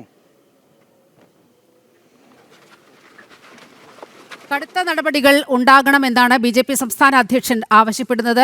നരഹത്യയ്ക്ക് കേസെടുക്കണം. ഒരു പ്രിൻസിപ്പലിനെ സസ്പെൻഡ് ചെയ്തതുകൊണ്ട് മാത്രം യഥാർത്ഥ കുറ്റവാളികളിലേക്ക് അത് എത്തുന്നില്ല. അത് വളരെ കൃത്യമായി എത്തണം എന്ന കാര്യമാണ് രാജീവ് ചന്ദ്രശേഖർ മാധ്യമങ്ങളോട് പങ്കുവച്ചത്. അഡ്വക്കേറ്റ് വസന്ത് സിറിയക്കിലേക്ക് പോകുകയാണ്. അഡ്വക്കേറ്റ് വസന്ത് സിറിയക്ക്, അങ്ങ് പറഞ്ഞു വന്നത് പ്രൊഫസർ സൂചിപ്പിച്ചതുപോലെ ആ 4 പ്രതികളല്ല യഥാർത്ഥത്തിൽ പ്രതിസ്ഥാനത്ത്. മന്ത്രി ചിഞ്ചുറാണി പ്രതിസ്ഥാനത്ത് ആണ് എന്ന് പറയുന്നു. സ്വാഭാവികമായി നമുക്കറിയാം, ഒരു അമ്മ എന്ന നിലയിൽ ഒരു തരത്തിലും അമ്മ എന്ന ഒരു വികാരമുള്ള ഒരു സ്ത്രീക്ക് ഒരു തരത്തിലും പെരുമാറാൻ കഴിയാത്ത വിധത്തിലാണ് അവരുടെ വാക്കുകളുണ്ടായത്, പ്രവർത്തികളുണ്ടായത്. അത് വളരെ കൃത്യമാണ്. ഞാൻ പറഞ്ഞു വരുന്നത്, മൈനാഗപ്പള്ളി പഞ്ചായത്ത് ഇപ്പോൾ കുറ്റകരമായ ഒരു അനാസ്ഥ അവിടെ ഉണ്ടായിട്ടുണ്ട്. അതിൽ താങ്കളുടെ പ്രതികരണം അനിവാര്യമാണ്. തീർച്ചയായും അത് പറഞ്ഞു വെക്കാം. പക്ഷെ അതിന് ഒരു അമ്മ എന്ന നിലയിൽ സ്വന്തം മകനെ നഷ്ടപ്പെട്ട അമ്മയുടെ കണ്ണീര് മായുന്നതിന് മുമ്പ് സ്വന്തം സഹോദരങ്ങളുടെ മനസ്സിൽ നിന്ന് ഒരു നിമിഷത്തേക്കെങ്കിലും ആ ഓർമ്മയൊന്ന് മാഞ്ഞു കിട്ടുന്നതിന് മുമ്പ് ഈ ചിഞ്ചുറാണി എന്ന് പറയുന്ന മന്ത്രി അവരൊരു റാണി ചമഞ്ഞ് അവർ സ്വമേധയാ അങ്ങ് വിധി പ്രസ്താവിക്കുകയാണ്. ആരാണ് ഇതിൽ കുറ്റക്കാരൻ കുട്ടിയാണ്. ആർക്ക് പങ്കില്ല? ഞങ്ങൾക്ക് ആർക്കും പങ്കില്ല. വിദ്യാഭ്യാസ വകുപ്പിന് പങ്കില്ല, KSEBിക്ക് പങ്കില്ല, കോവൂർ കുഞ്ഞുമോന് പങ്കില്ല, അവിടുത്തെ സ്കൂൾ മാനേജ്മെന്റിനും പങ്കില്ല. ഞങ്ങളെല്ലാം പരിശുദ്ധരാണ്. എന്നാൽ അവിടെ ആ ഷെഡിന് മുകളിലേക്ക് വലിഞ്ഞു കയറിയ കുട്ടിയാണ് പ്രശ്നക്കാരൻ. ഒരുപക്ഷെ അവൻ ജീവനോടെ ഇരിപ്പുണ്ടായിരുന്നെങ്കിൽ അവനെ ജയിലിലേക്ക് അയച്ച് അല്ലെങ്കിൽ ഏതെങ്കിലും ജുവനൈൽ ഹോമിൽ അയച്ച് അവനെ ശിക്ഷിക്കേണ്ട വിധത്തിലുള്ള കുറ്റമാണ് അവൻ ചെയ്തത് എന്ന് പറഞ്ഞുകൊണ്ട് മരണപ്പെട്ട ശേഷവും ആ കുട്ടിയെ വേട്ടയാടുന്ന രീതിയിൽ സ്വന്തം സർക്കാരിന്റെ മുഖം രക്ഷിക്കാൻ വേണ്ടി വൈറ്റ് വാഷ് ചെയ്യാൻ വേണ്ടി ശ്രമിച്ച മന്ത്രിയാണ് ഒന്നാമത്തെ പ്രതി. അത് ഒരു അച്ഛൻ എന്നുള്ള നിലയിൽ എന്റെ വികാരമാണ്, ഒരു സാധാരണക്കാരൻ എന്നുള്ള നിലയിൽ എന്റെ വികാരമാണ്. അവരാണ് ഒന്നാമത്തെ പ്രതി. അവരാണ് ഇതിൽ ക്രൂസിഫൈ ചെയ്യപ്പെടേണ്ടത്. നോക്കൂ, ഈ സർക്കാരിന്റെ പരാജയങ്ങൾ, പ്രത്യേകിച്ച് വിദ്യാഭ്യാസ മേഖലയുമായി ബന്ധപ്പെട്ട് ഇത്തരം പരാജയങ്ങൾ തുടങ്ങിയത് ഇന്നാണോ? കൃത്യമായി പറഞ്ഞാൽ 2019 നവംബർ മാസം സുൽത്താൻ ബത്തേരിയിൽ ഷെഹ്ല ഷെറിൻ എന്ന് പറയുന്ന കുട്ടി പാമ്പ് കടിയേറ്റ് മരിച്ച് ആ സമയത്ത് സർക്കാർ ഇതേപോലെ പറഞ്ഞു, ഞങ്ങളുടെ ഉത്തരവാദിത്തമല്ല, ഇത് ഒറ്റപ്പെട്ട സംഭവമാണ് എന്ന് പറയുമ്പോൾ ശ്രീ രാഹുൽ ഗാന്ധി നേരിട്ട് പിണറായി വിജയന് ലെറ്റർ അയക്കുന്നുണ്ട്. സ്കൂളുകളിൽ സുരക്ഷാ ഓഡിറ്റ് നടത്തണം. ഞങ്ങൾ നിയമസഭയ്ക്കുള്ളിൽ വളരെ കൃത്യമായി അടിയന്തര പ്രമേയം കൊണ്ടുവരുന്നുണ്ട്. സ്കൂളുകൾ, നമ്മുടെ ഹോസ്പിറ്റലുകൾ, ഇങ്ങനെയുള്ളിടത്ത് ഒരു സെക്യൂരിറ്റി ഓഡിറ്റ്, ഒരു സുരക്ഷാ ഓഡിറ്റ് നടത്തണം എന്ന് പറഞ്ഞുകൊണ്ട് എന്നിട്ട് കഴിഞ്ഞ ബഡ്ജറ്റിൽ ഇവർ ഇതിനുവേണ്ടി ഫണ്ട് മാറ്റി വെക്കുന്നുണ്ട്. അത് ആരെടുത്ത് പുട്ടടിച്ചു എന്നുള്ളത് അറിയണ്ടേ? എന്നറിയണ്ടേ? സുരക്ഷാ ഓഡിറ്റ് നടത്താൻ വേണ്ടി, സ്കൂളുകളിൽ സുരക്ഷാ ഓഡിറ്റ് നടത്താൻ വേണ്ടി കഴിഞ്ഞ ബഡ്ജറ്റിൽ പണം മാറ്റിവെച്ച സർക്കാരാണ് പിണറായി വിജയന്റെ സർക്കാർ. പിന്നെ എന്ത് സുരക്ഷാ ഓഡിറ്റ് അവർ നടത്തിയത്? ഇന്ന് തൃശ്ശൂരിൽ ഒരു സ്കൂളിൽ നിന്ന് മൂർഖൻ പാമ്പിനെയാണ് സ്കൂളിന്റെ ഡ്രോയിൽ നിന്ന് കിട്ടിയതായി ജനമടക്കം റിപ്പോർട്ട് ചെയ്യുന്നത്. ഇതാ നമ്മുടെ സംസ്ഥാനത്തുള്ള സ്കൂളുകളെല്ലാം നമ്പർ വൺ ആണ്. ഇവർ കിഫ്ബിയിലൂടെ കപ്പം കൊടുത്തുണ്ടാക്കിയതാണ് ഈ സ്കൂളുകളെല്ലാം എന്ന് പറഞ്ഞ് മേനി നടിക്കുന്ന സമയത്ത് നമ്മുടെ സ്കൂളുകളിൽ കിഫ്ബി അല്ല ഉള്ളത്, മൂർഖൻ പാമ്പുകളാണുള്ളത്, പാമ്പുകളുടെ കുഞ്ഞുങ്ങളാണുള്ളത്. നമ്മുടെ സ്കൂളുകളിൽ നാളത്തെ പൗരന്മാരെ നമ്മൾ അടവെച്ച് വിരിയിച്ചെടുക്കുന്നു എന്ന് പറയുമ്പോൾ സ്കൂളിന്റെ ഏതെങ്കിലും ഷെൽഫിനുള്ളിൽ പാമ്പ് പൊട്ടയിട്ട് വിരിയിക്കാൻ വേണ്ടി ഇരിക്കുകയാണ്. നാണമാവുന്നില്ലേ? എന്നിട്ട് നമ്മൾ ഉത്തരേന്ത്യയിലേക്ക് നോക്കിയിട്ട് പറയും, നോക്കൂ അവിടെ ഇന്ന പ്രശ്നങ്ങളുണ്ട്. ഇതാ തെലങ്കാനയിലേക്ക് നോക്കൂ, അവിടെ ഇന്ന പ്രശ്നങ്ങളുണ്ട്. നമ്മളെല്ലാം വലിയ സാക്ഷര സമ്പന്നരാണ് എന്ന് പറഞ്ഞുകൊണ്ട് കഴിഞ്ഞ 9 വർഷക്കാലമായി ഈ നാടിനെ പിന്നോട്ടടിക്കുന്ന നിലപാടാണ് ഇവർ സ്വീകരിക്കുന്നത്. ഷെഹ്ല ഷെറിന്റെ വിഷയമുണ്ടായ കാലത്ത് തന്നെ ഈ സർക്കാർ പറഞ്ഞിരുന്നതാണ് നിയമസഭയ്ക്കുള്ളിലും പുറത്തും ഇനി ഇത് ആവർത്തിക്കില്ല എന്ന്. എന്നാൽ 4 വർഷം കഴിഞ്ഞ് മറ്റൊരു കുട്ടിക്ക് ആ ജീവൻ നഷ്ടപ്പെടുകയാണ്. ഇപ്പൊ അങ്ങ് പറഞ്ഞതുപോലെ ആ പഞ്ചായത്ത് അടക്കം ഇനി ഞങ്ങളുടെ മെമ്പറാണോ? അല്ല വസന്ത, അതിന്റെ കൂടെ ഒരു കാര്യം കൂടി കൂട്ടിച്ചേർക്കാനുണ്ട്. അതിന്റെ തൊട്ടുപുറകെ നെയ്യാറ്റിൻകര സ്കൂളിലും ഇങ്ങനെ ഒരു വിദ്യാർത്ഥിയെ പാമ്പ് കടിക്കുന്ന സാഹചര്യം ഉണ്ടായി. അവിടെയും പാമ്പിന്റെ പൊത്തുകളാണ് ആ സ്കൂളിൽ മുഴുവൻ കാണാൻ കഴിഞ്ഞത്. തീർച്ചയായും എന്തുകൊണ്ടാണ് നീലിമ ഈ പാമ്പുകൾ സ്കൂളിലേക്ക് വരുന്നത്? അതിന്റെ ചുറ്റും പരിസരങ്ങൾ വൃത്തിയാക്കപ്പെടാത്തത് കൊണ്ടാണ്. നോക്കൂ, സ്കൂളുകളുടെ ചുറ്റും പരിസരങ്ങളും വൃത്തിയാക്കപ്പെടാൻ വേണ്ടി മാത്രം ഈ സർക്കാർ പൈസ മാറ്റി വെക്കുന്നുണ്ട്. ആ പൈസ എവിടെ പോകുന്നു? ആ പൈസ എടുത്ത് ആരാണ് പൊട്ടടിക്കുന്നത്? അതാണ് ഞാൻ പറഞ്ഞു വരുന്നത്. ഇവിടെയൊക്കെയാണ് പഞ്ചായത്തുകൾക്ക് അധികാരമുള്ളത്. ഒരു സ്കൂളില് സുരക്ഷാ മാനദണ്ഡങ്ങൾ പാലിച്ചില്ല എങ്കിൽ ഫിറ്റ്നസ് സർട്ടിഫിക്കറ്റ് നൽകരുത് പഞ്ചായത്ത്. പക്ഷേ മൈനാഗപ്പള്ളി പഞ്ചായത്തിൽ എന്താണ് സംഭവിച്ചത്? താങ്കൾ ആ വിഷയത്തിലേക്കൊന്ന് വരണം. അല്ല, തീർച്ചയായും ഞാൻ പറഞ്ഞല്ലോ, ഇതിൽ അവിടെയുള്ള വാർഡ് മെമ്പർ ഞങ്ങളുടെ വാർഡ് മെമ്പർ ആണെങ്കിൽ അല്ലെങ്കിൽ നിങ്ങളുടെ ആണെങ്കിൽ ആരുടെയും ആയിക്കോട്ടെ, അയാൾക്കടക്കം ധാർമ്മികപരമായ ഉത്തരവാദിത്വമുണ്ട്. ഞങ്ങൾ ആരും അതിൽ നിന്ന് പുറകോട്ട് പോകുന്നില്ല. ധാർമ്മികപരമായ ഉത്തരവാദിത്വമുണ്ട്. പക്ഷേ ഏറെ നമ്മളെ വേദനിപ്പിക്കുന്നത്, കേരളത്തിന്റെ പൊതുമനസാക്ഷിയെ വേദനിപ്പിക്കുന്നത്, ഒരു മന്ത്രി ഇത്തരത്തിലൊരു വിഷയം ഉണ്ടാകുമ്പോൾ ആ ഉത്തരവാദിത്വം ഏറ്റെടുത്ത് രാജിവെക്കണം, ധാർമ്മികപരമായ ഉത്തരവാദിത്വം ഏറ്റെടുത്ത് രാജിവെക്കണമെന്നും നമ്മൾ ആരും ആവശ്യപ്പെടുന്നില്ല. പക്ഷെ അവരുടെ ഭാഗത്തു നിന്ന് ഒരു അമ്മയുടെ സ്നേഹമുള്ള, വാത്സല്യമുള്ള, ഹൃദ്യമായ ഒരു പ്രതികരണം നമ്മൾ പ്രതീക്ഷിക്കില്ലേ? അതായത് ഇങ്ങനൊരു അബദ്ധം ആ സ്കൂളിൽ സംഭവിച്ചതായി അറിയുന്നു, അതിൽ നമ്മൾ വിശദമായ അന്വേഷണം നടത്തും, അല്ലെങ്കിൽ റിപ്പോർട്ട് ആവശ്യപ്പെടും. തൽക്കാലം ആ കുടുംബത്തിന്റെ വേദനയോടൊപ്പം പങ്കുചേരുകയാണ് എന്നല്ലേ പറയേണ്ടത്. പക്ഷെ ചിഞ്ചുറാണി എന്താണ് ചെയ്തത്? ആ കുട്ടിയെ കുറ്റപ്പെടുത്തിയെന്ന് മാത്രമല്ല, കാട്ടാനാക്രമണത്തിൽ കൊല്ലപ്പെട്ട ആളുടെ വിഷയവുമായി ബന്ധപ്പെട്ട് സർവകക്ഷി യോഗം വിളിക്കുമ്പോൾ അവിടെ വരാതെ പാട്ടുപാടാൻ പോയ വനം വകുപ്പ് മന്ത്രിയെ പോലെ ഇവർ ഉടനെ പോയി സൂംബ ഡാൻസ് കളിക്കാൻ പോയി. കണ്ടല്ലോ നമ്മൾ അവരുടെ സൂംബ ഡാൻസ്. ഈ കുട്ടിയുടെ ശവശരീരം മറവ് ചെയ്യുന്നതിന് മുമ്പ് സൂംബ ഡാൻസ് കളിക്കാൻ പോയ വിദ്യാഭ്യാസ മന്ത്രിയാണ് ഈ സംസ്ഥാനത്തുള്ളത്. അവർക്ക് എന്ത് ധാർമ്മികപരമായ ഉത്തരവാദിത്തമുള്ളത്? അവർക്ക് എന്ത് ആ പൊസിഷനിൽ തുടരാൻ, മന്ത്രിസഭയുടെ മന്ത്രി എന്നുള്ള നിലയിൽ ഇനി തുടരാൻ അവർക്ക് എന്ത് ധാർമ്മിക ഉത്തരവാദിത്തമാണുള്ളത്? നോക്കി, കൊല്ലപ്പെട്ടു എന്ന് നമുക്ക് പറയാൻ പറ്റൂ. അവന്റെ അപ്പൻ കൂലിപ്പണിക്ക് പോയി തിരിച്ച് വീട്ടിലേക്ക് വരാൻ വേണ്ടി പെട്രോൾ അടിക്കുന്ന വകയിൽ 33-34 രൂപ ലൂട്ട് ചെയ്ത് ആ പൈസ കൊണ്ട് സുഖവാസം നടത്തുന്ന ആളാണ് ചിഞ്ചുറാണി. മനസ്സിലായില്ലേ? ആ കൊല്ലപ്പെട്ട കുട്ടിയുടെ അപ്പൻ കൂലിപ്പണിക്ക് പോകുന്ന പൈസ വരെ എടുത്ത് ഈ പറയുന്ന ഡെയിലി കാഷ്യൂനട്ടും ബദാമും അണ്ടിപ്പരപ്പും കഴിച്ച് വണ്ണിച്ച് അതിന്റെ സുഖ സൗകര്യങ്ങൾ അനുഭവിച്ച് 35,000-ന്റെയും 55,000-ന്റെയും കണ്ണടയും വെച്ച് കാറിൽ കയറി AC സുഖവാസം നടത്തുന്ന ചിഞ്ചുറാണി അവരുടെ വേദനയിൽ പങ്കുചേർന്നില്ല എന്ന് മാത്രമല്ല, അവരെ അപമാനിക്കുന്ന രീതിയിൽ, അവരെ അധിക്ഷേപിക്കുന്ന രീതിയിൽ പ്രതികരണം നടത്തുന്നു. ആ പ്രതികരണം നടത്തി നേരത്തോട് നേരം പുലരുന്നതിന് മുമ്പ് ആ കുട്ടിയുടെ ജീവന്റെ കണിക അവന്റെ ശരീരത്തിൽ നിന്ന് വിട്ടുപറഞ്ഞ് പരലോകത്തേക്ക് പൂർണ്ണമായും പോകുന്നതിന് മുമ്പ് അവർ പോയി ഡാൻസ് കളിക്കുകയാണ്. ഞങ്ങൾക്ക് ഇതൊന്നും വിഷയമല്ല, ഞങ്ങൾക്ക് ഇതൊക്കെ പറ്റും, നിങ്ങൾ കണ്ടോളൂ. വസന്ത്, അപ്പോൾ അങ്ങനെ വരുമ്പോൾ ഈ മൈനാഗപ്പള്ളി പഞ്ചായത്ത് ഭരണസമിതിക്കും അവിടുത്തെ അംഗങ്ങൾക്കും ഇപ്പോഴത്തെ DCC പ്രസിഡന്റ് രാജേന്ദ്ര പ്രസാദ് ആ സ്കൂളിന്റെ ഹെഡ് മാസ്റ്റർ ആയിരുന്നു. ആ വിവരം താങ്കൾക്കറിയാമോ? അപ്പോൾ കാലങ്ങളായി ഊഞ്ഞാല് പോലെ ഈ 3 ഫേസ് ലൈൻ ആ സ്കൂളിന്റെ മുകളിലൂടെ കടന്നു പോകുന്നതൊക്കെ അറിയാത്തവരല്ല ഈ കോൺഗ്രസ് ഭരിക്കുന്ന ഭരണസമിതിയും അവിടുത്തെ മെമ്പറും ഇപ്പോൾ DCC പ്രസിഡന്റ് ആയിരിക്കുന്ന രാജേന്ദ്ര പ്രസാദിനൊന്നും ഈ വിവരം അറിയാത്തത് കൊണ്ടല്ല. ഈ കൺസേൺ വളരെ കൃത്യമായി സ്കൂൾ പ്രിൻസിപ്പൽ പറഞ്ഞിട്ടുണ്ട് എന്നാണ് പറയുന്നത്. എന്നിട്ടാണ് മെയ് 29-ന് ഫിറ്റ്നസ് സർട്ടിഫിക്കറ്റ് മൈനാഗപ്പള്ളി പഞ്ചായത്ത് നൽകുന്നത്. അപ്പോൾ പഞ്ചായത്ത് അങ്ങേയറ്റം കെടുകാര്യസ്ഥതയിലെ ഈ വിഷയത്തിലുണ്ടായത്. ഇത് പരിശോധിക്കാൻ പോയ അസിസ്റ്റന്റ് എഞ്ചിനീയർ എവിടെ നോക്കിയാണ് ഫിറ്റ്നസ് സർട്ടിഫിക്കറ്റ് കൊടുത്തത് എന്നതൊക്കെ പ്രശ്നമല്ലേ? അപ്പോൾ സർക്കാർ മാത്രമല്ല, സർക്കാർ വളരെ കൃത്യമായി സർക്കാരിൻ്റെ എല്ലാ സംവിധാനങ്ങളും അമ്പേ പരാജയപ്പെടുന്ന ഒരു സ്ഥിതിയുണ്ടായി. ഒപ്പം തന്നെ നിങ്ങൾക്കും ഇതിൻ്റെ ധാർമ്മികമായ ഉത്തരവാദിത്വത്തിൽ നിന്നും മാറി നിൽക്കാൻ കഴിയുമോ അഡ്വക്കേറ്റ് വസന്ത്? നീലിമ, ധാർമ്മികപരമായ ഉത്തരവാദിത്വം ഏറ്റെടുക്കുമ്പോൾ തന്നെ നിയമപരമായ ഉത്തരവാദിത്വം ആ പഞ്ചായത്തിനില്ല. കാരണം അങ്ങ് സൂചിപ്പിച്ചതുപോലെ ഫിറ്റ്നസ് സർട്ടിഫിക്കറ്റ് കൊടുക്കുന്നത് ഈ ജനപ്രതിനിധികൾക്ക് യാതൊരുവിധ പങ്കുമില്ല.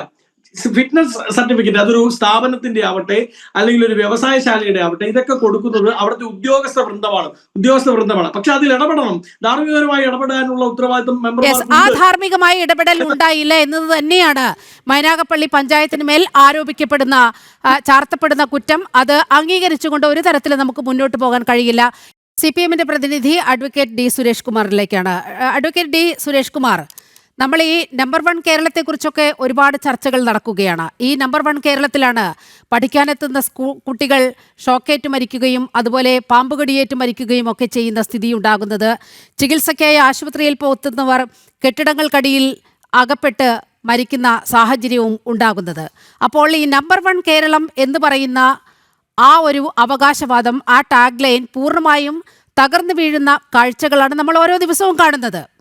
ഇന്ന് ഈ തേവലക്കര സ്കൂളിൻ്റെ കാര്യം പറയുമ്പോൾ തന്നെയാണ് കടമനിട്ടയിൽ ഒരു സ്കൂൾ കെട്ടിടം നിലം പൊത്തുന്നത്.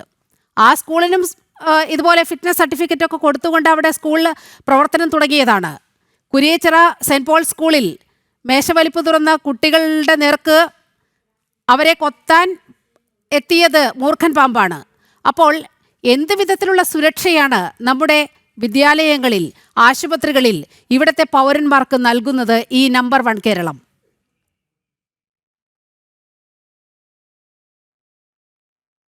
നോക്കൂ നീലിമ, കേരളം ഒന്നാമതാകുന്നതിൽ, നമ്പർ 1 ആകുന്നതിൽ വലിയ വിഷമമുള്ള കേരളീയരോടൊപ്പം ഈ ചർച്ചയിൽ പങ്കെടുക്കാൻ കഴിയുക എന്നുള്ളത് ഞാൻ അനുഭവിക്കുന്ന ദുരവസ്ഥയുടെ ഏറ്റവും വലിയ ഒരു സംഗതിയായി ഞാൻ ചൂണ്ടിക്കാണിക്കുകയാണ്. നമ്മളിപ്പോൾ കേരളത്തിൻ്റെ കുറവുകൾ, കേരളത്തെ ഇകഴ്ത്തി കാണിക്കാൻ മത്സരിക്കുന്നവരായി നമ്മളിൽ ചില ആളുകൾ മാറുന്നത് നമ്മുടെ കേരളം അനുഭവിക്കുന്ന ഏറ്റവും പ്രധാനപ്പെട്ട ദുരന്തമാണ്. ഇപ്പോൾ പറഞ്ഞ കാര്യങ്ങൾക്ക് ആദ്യം മറുപടി പറയാൻ എനിക്കൊരു അവസരം ഉണ്ടാകണം. കാരണം ഞാൻ മറുപടി പറയേണ്ടത് ആങ്കർ ഉൾപ്പെടെ 4 പേർക്കാണ്. ഇവിടെ വിദ്യാർത്ഥികൾ കുറയുന്നതിനെ സംബന്ധിച്ച് പറഞ്ഞു. കേരള യൂണിവേഴ്സിറ്റിയിൽ 36 രാഷ്ട്രങ്ങളിൽ നിന്ന് വിദ്യാർത്ഥികൾ പഠിക്കാൻ വരുന്ന കാര്യത്തെ സംബന്ധിച്ച്, അങ്ങനെ കേരളം നമ്പർ 1 ആകുന്നതിനെ സംബന്ധിച്ച് ഒരു വാക്ക് നിങ്ങൾക്ക് പറയാൻ കഴിയാതെ പോകുന്നത് ആങ്കർ തന്നെ നേരത്തെ സൂചിപ്പിച്ച ക്യാപ്സൂളുകളുടെ ശേഖരം നിങ്ങളുടെ പക്കലുള്ളത് കൊണ്ടാണ്. അതുകൊണ്ടാണ് നിങ്ങൾക്ക് ഇത്തരം ജനകീയമായ കാര്യങ്ങൾ അറിയാൻ കഴിയാതെ പോകുന്നത്. നേരത്തെ എൻ്റെ ഒരു സഹ പാനലിസ്റ്റ് ബഹുമാനപ്പെട്ട BJPയുടെ പ്രതിനിധി പറഞ്ഞു, അദ്ദേഹം ആ കുഞ്ഞ് മരണപ്പെട്ടു പോയത് നമ്മുടെ വീട്ടിലായിരുന്നാൽ പോലും ഒരാൾക്ക് ഇത്തരത്തിലൊരു ദുരന്തമുണ്ടായാൽ 5 ലക്ഷത്തിൻ്റെയോ 50 ലക്ഷം തന്നാലോ അത് ഒരിക്കലും ഒരു പരിഹാരമാകുകയില്ല. പക്ഷേ നിങ്ങൾ ആലോചിച്ച് നോക്കൂ, കേരളത്തിൻ്റെ പൊതുവിദ്യാഭ്യാസ വകുപ്പ് മന്ത്രി ആ വീട്ടിലെത്തി ആ കുഞ്ഞിന് ആദ്യഘട്ടം എന്നുള്ള നിലയിൽ ആ കുടുംബാംഗങ്ങൾക്ക് 5 ലക്ഷം രൂപയും വീടും പണിതു കൊടുക്കും എന്ന് ഉറപ്പ് നൽകി. Kerala school teachers association KSTA, കേരളത്തിലെ ഉത്തരവാദിത്തപ്പെട്ട അധ്യാപക സംഘടന 10 ലക്ഷം രൂപ ആ കുഞ്ഞിന് സുരേഷ് കുമാർ, ഇങ്ങനെ അപകടങ്ങൾ ഉണ്ടാകുമ്പോൾ 5 ലക്ഷവും 10 ലക്ഷവും ഒക്കെ സർക്കാർ ഖജനാവിൽ നിന്ന് എടുത്തു നൽകാൻ ആർക്കുമാകും. കാരണം ഇവരുടെയൊക്കെ പോക്കറ്റിൽ നിന്നല്ലല്ലോ അത്തരത്തിൽ പണം എത്തുന്നത്. സർക്കാർ ഖജനാവിൽ നിന്നും എടുക്കുന്ന പണം എടുത്തുകൊണ്ട് ദുരന്തമുണ്ടാകുമ്പോൾ പണം കൊടുത്തു എന്ന് പറയുന്നതിൽ ഒരർത്ഥവുമില്ല. അഡ്വക്കേറ്റ് സുരേഷ് കുമാർ, അങ്ങനെയാണെങ്കിൽ 3 ലക്ഷം ഈ പറയുന്ന സഹായം ചെയ്യുമ്പോൾ, നീലിമ ഈ പറയുന്ന സഹായം ചെയ്യുമ്പോൾ അതിനെ വില കുറച്ച് 3 ലക്ഷം എന്ന് പറഞ്ഞപ്പോൾ ബഹുമാനപ്പെട്ട നീലിമ ഇടപെട്ടില്ലല്ലോ. അതുകൊണ്ടല്ലേ എനിക്കിത് പറയേണ്ടി വന്നത്. കേരളം ഒന്നാമതായി പോകുന്നു എന്നുള്ളതല്ലേ നിങ്ങളുടെ ഏറ്റവും പ്രധാനപ്പെട്ട പ്രശ്നം. ഇവിടെ കേരളത്തിൻ്റെ പൊതുവിദ്യാഭ്യാസ വകുപ്പ് മന്ത്രി ഇതിനെ സംബന്ധിച്ച് പൊതുവിദ്യാഭ്യാസ സെക്രട്ടറിയോട് ഈ കാര്യത്തെ സംബന്ധിച്ച്, ഈ അപകടത്തെ സംബന്ധിച്ച് കൃത്യമായ റിപ്പോർട്ട് തരാൻ ആവശ്യപ്പെട്ടു. അതിനകത്ത് അനാസ്ഥ ഉണ്ടായിട്ടുണ്ട് എന്ന് അഡ്മിറ്റ് ചെയ്യുന്ന ഒരു സർക്കാരാണ്. അതിനകത്ത് ചില മേഖലകളിൽ അനാസ്ഥ ഉണ്ടായിട്ടുണ്ട്. ആ അനാസ്ഥക്കെതിരായി ശക്തമായ മേഖലകളാണ് പ്രശ്നം. സാർ, ഒരു പ്രിൻസിപ്പലിനെ സസ്പെൻഡ് ചെയ്തോണ്ട് താങ്കൾ ഈ ഭരണകക്ഷിയുടെ പ്രതിനിധി ആയതുകൊണ്ട് തന്നെയാണ് ഇത് ചോദിക്കുന്നത്. അവിടെ ഒരു പ്രിൻസിപ്പലിനെ സസ്പെൻഡ് ചെയ്തതുകൊണ്ട് മാത്രം ഈ പ്രശ്നത്തിന് പരിഹാരമാകുമോ? ഇതിലെ ഒന്നാം പ്രതിസ്ഥാനത്ത് നിൽക്കുന്നത് CPM ഭരിക്കുന്ന ആ സ്കൂൾ മാനേജ്മെന്റ് ആണ്. മാനേജ്മെന്റിനെതിരെ നടപടിയില്ല. വളരെ കൃത്യമായി അവിടെ ഇൻഫ്രാസ്ട്രക്ചർ ഒരുക്കേണ്ട മാനേജ്മെന്റ് വർഷം തോറും ഒരു അധ്യാപക നിയമനത്തിന് 60 ലക്ഷത്തിലധികം രൂപ കൈപ്പറ്റുന്ന ആ മാനേജ്മെന്റ് അവിടുത്തെ അടിസ്ഥാന സൗകര്യ വികസനത്തിന് വേണ്ടി, സുരക്ഷയ്ക്ക് വേണ്ടി ഒന്നും ചെയ്തില്ല എങ്കിൽ ആ മാനേജ്മെന്റിലെ ആദ്യം പ്രതിസ്ഥാനത്ത് വരേണ്ടത്, അല്ലാതെ അവിടുത്തെ പ്രധാന അധ്യാപികയെ മാത്രം ഇത്തരത്തിൽ കുറ്റക്കാരിയായി കണ്ടുകൊണ്ട് തലയൂരാൻ ശ്രമിക്കുന്നതിനെയാണ് നമ്മൾ ഇവിടെ ചോദ്യം ചെയ്യുന്നത്.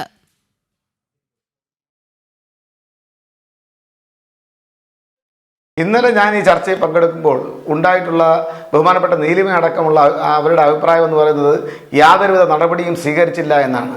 പ്രാഥമികമായിട്ടുള്ള റിപ്പോർട്ട് കിട്ടിയതിൻ്റെ അടിസ്ഥാനത്തിൽ ഇവിടെ ചർച്ചയിൽ പങ്കെടുത്ത എല്ലാവരും ഐക്യകണ്ഠേന പറഞ്ഞു പ്രഥമാധ്യാപകരുടെ ഭാഗത്ത് നിന്ന് അനാസ്ഥ ഉണ്ടായിട്ടുണ്ട്. ആ അനാസ്ഥയ്ക്ക് സസ്പെൻഷൻ എന്ന നടപടി മാത്രമേ സർക്കാരിന്റെ മുന്നിലുള്ളൂ.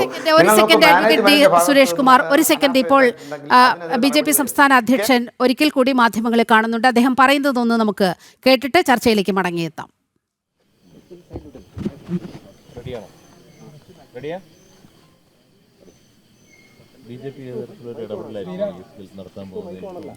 അല്ല, നോക്കൂ, ഇത് BJP ഞങ്ങളുടെ റോളെന്ന് പറഞ്ഞാൽ ഇവിടെ നടന്ന ഒരു കുറ്റകരമായ അനാസ്ഥയുടെ കാരണമല്ലേ ഈ മരണം നടന്നത്. അതുകൊണ്ട് അതിൻ്റെ പിന്നിൽ ആരാണ് ഇത് ചെയ്തത്, ഇതിൻ്റെ ഉത്തരവാദിത്വം ആരുടെ തലയിലാണ് പോകേണ്ടത്, അതിൻ്റെ ഒരു അന്വേഷണം നടക്കണം. അതുവരെ BJP ഇത് വിടില്ല. മിഥുൻ്റെ മരണം അങ്ങനെ ഒരു സിംബോളിക് മരണമോ അതിന് ഒരു പ്രിൻസിപ്പളിനെ സസ്പെൻഡ് ചെയ്തിട്ട് ഈ സർക്കാർ ചെയ്യുന്ന കാര്യങ്ങൾ ഞങ്ങൾ അങ്ങനെ സമ്മതിക്കില്ല. ഇതിൽ KSEB എന്ത് ചെയ്തു, പിന്നെ വിദ്യാഭ്യാസ മന്ത്രീൻ്റെ ഉത്തരവാദിത്വം എന്താണ്, പഞ്ചായത്തിൻ്റെ ഉത്തരവാദിത്വം എന്താണ്, സ്കൂൾ മാനേജ്മെൻറ്റിൻ്റെ ഉത്തരവാദിത്വം എന്താണ്, ഇതെല്ലാം കണ്ടുപിടിക്കണ്ടേ? ഇതൊരു കൾപ്പബിൾ ഹോമിസൈഡിൻ്റെ കേസല്ലേ?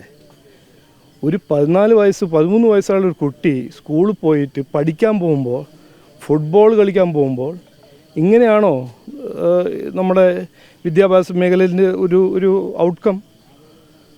അപ്പോൾ ഇത് നമ്മൾ കാണുന്നത് ഒരു സ്ഥിതിയാണ് ഈ നാടിൻ്റെ.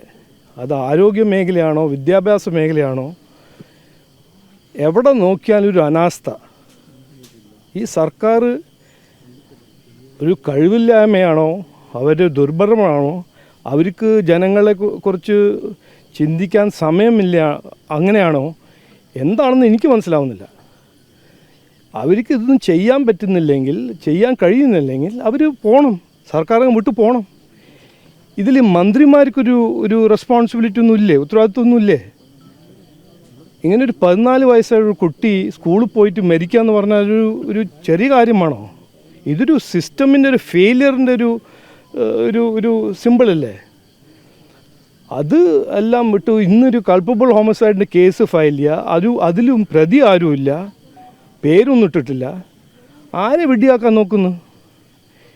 ഇത് ഏറ്റവും ഒരു അൺഫോർച്ചുനേറ്റ് ഒരു ട്രാജഡിയാണ്. നീതി നടപ്പിലാക്കണം എന്നാണ് ഞങ്ങളുടെ ഒരു ഡിമാൻഡ്. ഇതിൻ്റെ ഒരു ഇൻവെസ്റ്റിഗേഷൻ നടക്കണം. ഉത്തരവാദിത്വം അത് ആരാണെങ്കിലും, മന്ത്രിയാണെങ്കിൽ മന്ത്രി, ഇലക്ട്രിസിറ്റി മന്ത്രി ആണെങ്കിൽ ഇലക്ട്രിസിറ്റി മന്ത്രി, പഞ്ചായത്താണെങ്കിൽ പഞ്ചായത്ത്, സ്കൂൾ മാനേജ്മെൻ്റ് ആണെങ്കിൽ സ്കൂൾ മാനേജ്മെൻറ്റ്, ഇതിൻ്റെ റെസ്പോൺസിബിലിറ്റി നമ്മൾ കേസ് സൈഡിൻ്റെ കേസും ഇൻവെസ്റ്റിഗേഷൻ നടക്കണം.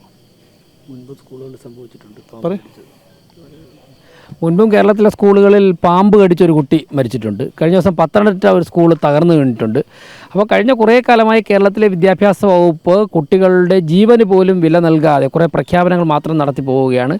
BJP ശക്തമായിട്ട് ഇടപെടും. സംസ്ഥാന പ്രസിഡന്റ് തന്നെ ഇതിൽ യഥാർത്ഥ പ്രതികളെ അറസ്റ്റ് ചെയ്യുന്നതുവരെ സമരം തുടരുവാൻ വേണ്ടി ഇവിടുത്തെ പാർട്ടി ജില്ലാ സംസ്ഥാന അധ്യക്ഷൻ കുടുംബത്തോടൊപ്പം എല്ലാ ആവശ്യങ്ങൾക്കും, ആ മനോവിഷമം അനുഭവിക്കുന്ന കുടുംബത്തോടൊപ്പം എല്ലാ ആവശ്യങ്ങൾക്കും അദ്ദേഹം ഉണ്ടാകുമെന്നുള്ള ഉറപ്പ് കൊടുത്തിട്ടുണ്ട്. യഥാർത്ഥ പ്രതികളെ അറസ്റ്റ് ചെയ്യണം. ഇനി ഒരു സ്കൂളിലും കേരളത്തിൽ ഇത്തരത്തിൽ ഗവൺമെൻറ് അനാസ്ഥ കൊണ്ട് ഒരു കുട്ടിക്ക് ഒരു കുരുന്നിന് പോലും അപകടം സംഭവിക്കാൻ പാടില്ല എന്നുള്ള ശക്തമായ നിലപാടാണ് BJP സ്വീകരിച്ചിട്ടുള്ളത്. ഇവർക്ക് നല്ല വീടും കാര്യങ്ങളൊന്നുമില്ല, സർക്കാർ വീട് വെച്ച് നൽകുന്നൊക്കെ പറഞ്ഞിട്ടുണ്ട്. അപ്പോൾ ഈ സർക്കാരിൻ്റെ വാഗ്ദാനങ്ങൾ എന്തിനാണ് സർക്കാരിൻ്റെ വാഗ്ദാനം? ആരും വിശ്വസിക്കുന്നുണ്ടോ? വിശ്വസിച്ചിട്ട് ഒരു കാര്യമില്ല. ഞാനിവിടെ വന്നിരിക്കുന്നത് കുടുംബത്തോട് പറയാൻ ഞങ്ങളുണ്ടാവും. മിഥുൻ്റെ ഫാമിലീൻ്റെ ഒപ്പം ഞങ്ങൾ BJP പ്രവർത്തകരും BJP എന്ന പാർട്ടി ഉണ്ടാവും. അവരെ സഹായിക്കാൻ ഞങ്ങൾ എന്ത് വേണമെങ്കിലും ചെയ്യും. അത് ഞങ്ങൾ ചെയ്യും. അത് ഞങ്ങളുടെ ഒരു ഉത്തരവാദിത്വമാണ്. ഞങ്ങൾ അത് ചെയ്യും. പക്ഷേ ഇവിടെ ഇത് നടന്ന ഈ ട്രാജഡി, അതിൻ്റെ ഉത്തരവാദിത്വം ആരുടെയാണ്? അത് നമ്മൾ അങ്ങനെ വിട്ടുപോകാൻ പാടില്ല. ഇവർ ഇന്നൊരു പ്രിൻസിപ്പളിനെ സസ്പെൻഡ് ചെയ്തു. അത് എന്ത് കാരണമാണ്? ആ FIR ഒരു ആരുടെ പേരൊന്നും ഇല്ലാത്ത? സ്കൂൾ മാനേജ്മെൻറ്റിൻ്റെ പേരുണ്ടാവണ്ടേ? പഞ്ചായത്ത് ഫിറ്റ്നസ് സർട്ടിഫിക്കറ്റ് കൊടുക്കാണ്ട് അതെങ്ങനെയാണ് അത് അവിടെ ആര് ബിൽഡ് ചെയ്തത്?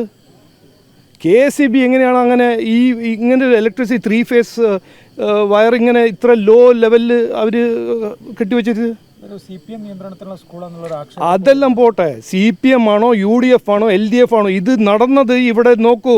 ഇത് അപകടം ചെയ്തത് ആരാണെന്ന് കണ്ടുപിടിക്കണം.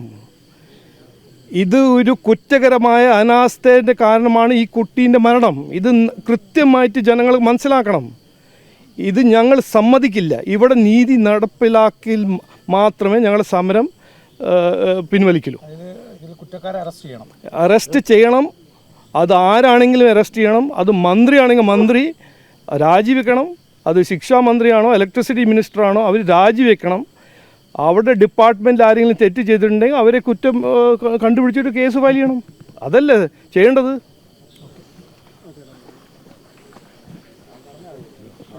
വ്യക്തമാക്കിയത് ഈ കേസിൽ കുറ്റവാളികൾ ശിക്ഷിക്കപ്പെടുക്കണം, യഥാർത്ഥ കുറ്റവാളികളിലേക്ക് അന്വേഷണം എത്തണം, സ്കൂൾ മാനേജ്മെന്റ് തെറ്റ് ചെയ്തിട്ടുണ്ടെങ്കിൽ അവരെ നിയമത്തിന് മുന്നിൽ കൊണ്ടുവരണം, FIR-ൽ അതൊന്നും കാണുന്നില്ല എന്ന് വളരെ കൃത്യമായി പറയുകയാണ്. സമരരംഗത്ത് BJP തുടരും, ആ കുഞ്ഞിൻ്റെ കുടുംബത്തിന് നീതി ലഭ്യമാകും വരെ BJP ഒപ്പമുണ്ടാകും എന്ന പ്രഖ്യാപനം കൂടിയാണ് രാജീവ് ചന്ദ്രശേഖർ നടത്തിയിരിക്കുന്നത്. Advocate D. സുരേഷ് കുമാറിലേക്കാണ്. ശ്രീ സുരേഷ് കുമാർ, അല്പസമയം മുമ്പ് രാജീവ് ചന്ദ്രശേഖർ ചില കാര്യങ്ങൾ വ്യക്തമാക്കി. വളരെ കൃത്യമായി ഈ കുറ്റവാളികളെ നിയമത്തിന് മുന്നിൽ കൊണ്ടുവരുന്നത് വരെ, ആ കുടുംബത്തിന് നീതി ഉറപ്പാക്കും വരെ സമരരംഗത്ത് തുടരും എന്ന് കൃത്യമായ നിലപാട് BJP സംസ്ഥാന അധ്യക്ഷൻ മുന്നോട്ട് വെച്ചിരിക്കുകയാണ്. ഒപ്പം തന്നെ ഇതോട് ചേർത്ത് ഒരു കാര്യം കൂടി പറഞ്ഞുകൊള്ളട്ടെ. 2019 പാമ്പുകടിയേറ്റ് വയനാട് സുൽത്താൻ ബത്തേരിയിലെ ഷഹല മരിച്ചപ്പോൾ ഇതേ സംഭവം തന്നെയാണ് അവിടെ ചെയ്തത്. അവിടെ പ്രധാന അധ്യാപികയെ സസ്പെൻഡ് ചെയ്ത് നിർത്തി. ഒരാൾക്കെതിരെയും നടപടിയില്ല. അതിന് ഫിറ്റ്നസ് കൊടുത്ത പഞ്ചായത്ത് അസിസ്റ്റന്റ് എഞ്ചിനീയർക്കെതിരെ നടപടിയില്ല, സർക്കാർ സംവിധാനങ്ങൾക്കെതിരെ നടപടിയില്ല, ഒരു നടപടിയുമില്ല. പ്രിൻസിപ്പലിനെ സസ്പെൻഡ് ചെയ്തു. കുറച്ചുനാൾ കഴിഞ്ഞ് അവരെ തിരിച്ചെടുത്തിട്ടുണ്ടാകാം. ഇത് തന്നെയാണ് ഇവിടെയും പയറ്റുന്നതെങ്കിൽ അത് ശരിയാകില്ല. ഇത് കൃത്യമായി നരഹത്യയാണ് നടന്നിരിക്കുന്നത്. വളരെ കൃത്യമായി മാനേജ്മെന്റിനെ അടക്കം പ്രതി ചേർത്തുകൊണ്ട് കേസിൽ FIR ഇടണം, മുന്നോട്ട് പോകണമെന്നാണ് BJP ആവശ്യപ്പെടുന്നത്.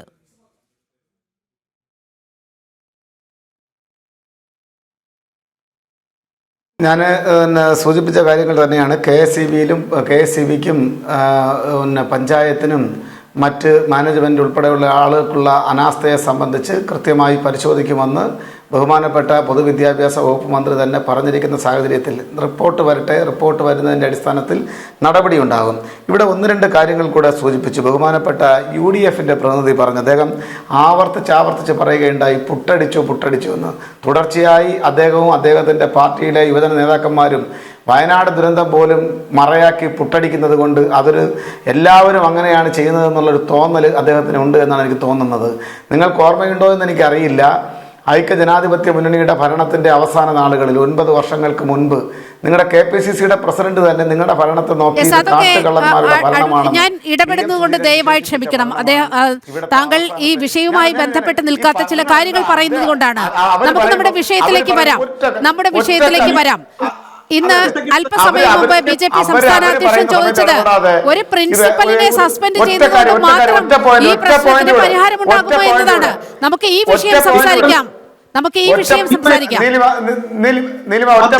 ഒറ്റ പോയിന്റ്. BJPയുടെ സംസ്ഥാന പ്രസിഡന്റ് വളരെ ഈ നാട്ടിലെ മാധ്യമങ്ങളെ നോക്കി അദ്ദേഹം കൃത്യമായി പറഞ്ഞിട്ടുണ്ട്, പിന്നെ ഇതിന് പിന്നിൽ ആരെങ്കിലും പ്രവർത്തിച്ചിട്ടുണ്ടെങ്കിൽ അവരെ പുറത്തു കൊണ്ടുവരുന്നതിന് വേണ്ടിയിട്ടുള്ള വലിയ സമരം ചെയ്യും. എനിക്ക് അദ്ദേഹത്തോട് ഒരു എളിയ റിക്വസ്റ്റ് ഉള്ളത്, അത് ചെയ്യുന്നതിനോടൊപ്പം തന്നെ കേരളത്തിലെ പാവപ്പെട്ടവൻ്റെ മക്കൾക്ക് പഠിക്കാനുള്ള അവരുടെ പഠനത്തിന് വേണ്ടി വിനിയോഗിക്കുന്നതിന് വേണ്ടുന്ന 1500 കോടി രൂപ സമഗ്ര ശിക്ഷ കേരളത്തിന് കിട്ടാനുള്ള തുക കേന്ദ്ര ഗവൺമെന്റ് തടഞ്ഞു വെച്ചിരിക്കുകയാണ്. ആ തുക കൂടെ അദ്ദേഹത്തിന്റെ സ്വാധീനം ചെലുത്തി ആ തുക കൂടെ കേരളത്തിന് ഈ രാജ്യത്തെ ചില നിയമങ്ങൾ നടപ്പിലാക്കുമ്പോൾ അത് അനുസരിക്കാനുള്ള ബാധ്യത ഫെഡറൽ സംവിധാനത്തിൽ സംസ്ഥാന സർക്കാരുകൾക്കുണ്ട്. നിങ്ങൾ PM ശ്രീ പദ്ധതിയോട് മുഖം തിരിഞ്ഞു നിൽക്കുന്നത് എന്തിനാണ്? PM ശ്രീ പദ്ധതിയോട് നിങ്ങൾ മുഖം തിരിഞ്ഞു നിൽക്കുന്നത് എന്തുകൊണ്ടാണ്? ഈ രാജ്യത്ത് ഒരു വിദ്യാഭ്യാസ നയം നടപ്പിലാക്കുന്നുണ്ടെങ്കിൽ അതിനോട് പുറംതിരിഞ്ഞു നിന്നുകൊണ്ട് ഞങ്ങൾ ഉദ്ദേശിക്കുന്ന രീതിയിൽ ഈ വിദ്യാഭ്യാസ മേഖല മുന്നോട്ട് പോകണം എന്ന് നിങ്ങൾ വാശി പിടിക്കുന്നത് എന്തിനാണ്? ആ വാശി പിടിക്കുന്നത് കൊണ്ടാണ് ഈ ധാർഷ്ട്യം നിലനിൽക്കുന്നത് കൊണ്ടാണ് കേരളത്തിലെ പാവപ്പെട്ട ജനങ്ങൾക്ക് ലഭിക്കേണ്ട പലതും ഈ സംസ്ഥാനത്തിന് അന്യമാകുന്നത്. ഈ ഭരണത്തിന്റെ ദുഷ്ചെയ്തികൾ മൂലമാണ്. അത് വളരെ കൃത്യമായി പാർലമെന്റിൽ അടക്കം ചർച്ചയ്ക്ക് വന്നതാണ്. T. സുരേഷ് കുമാർ,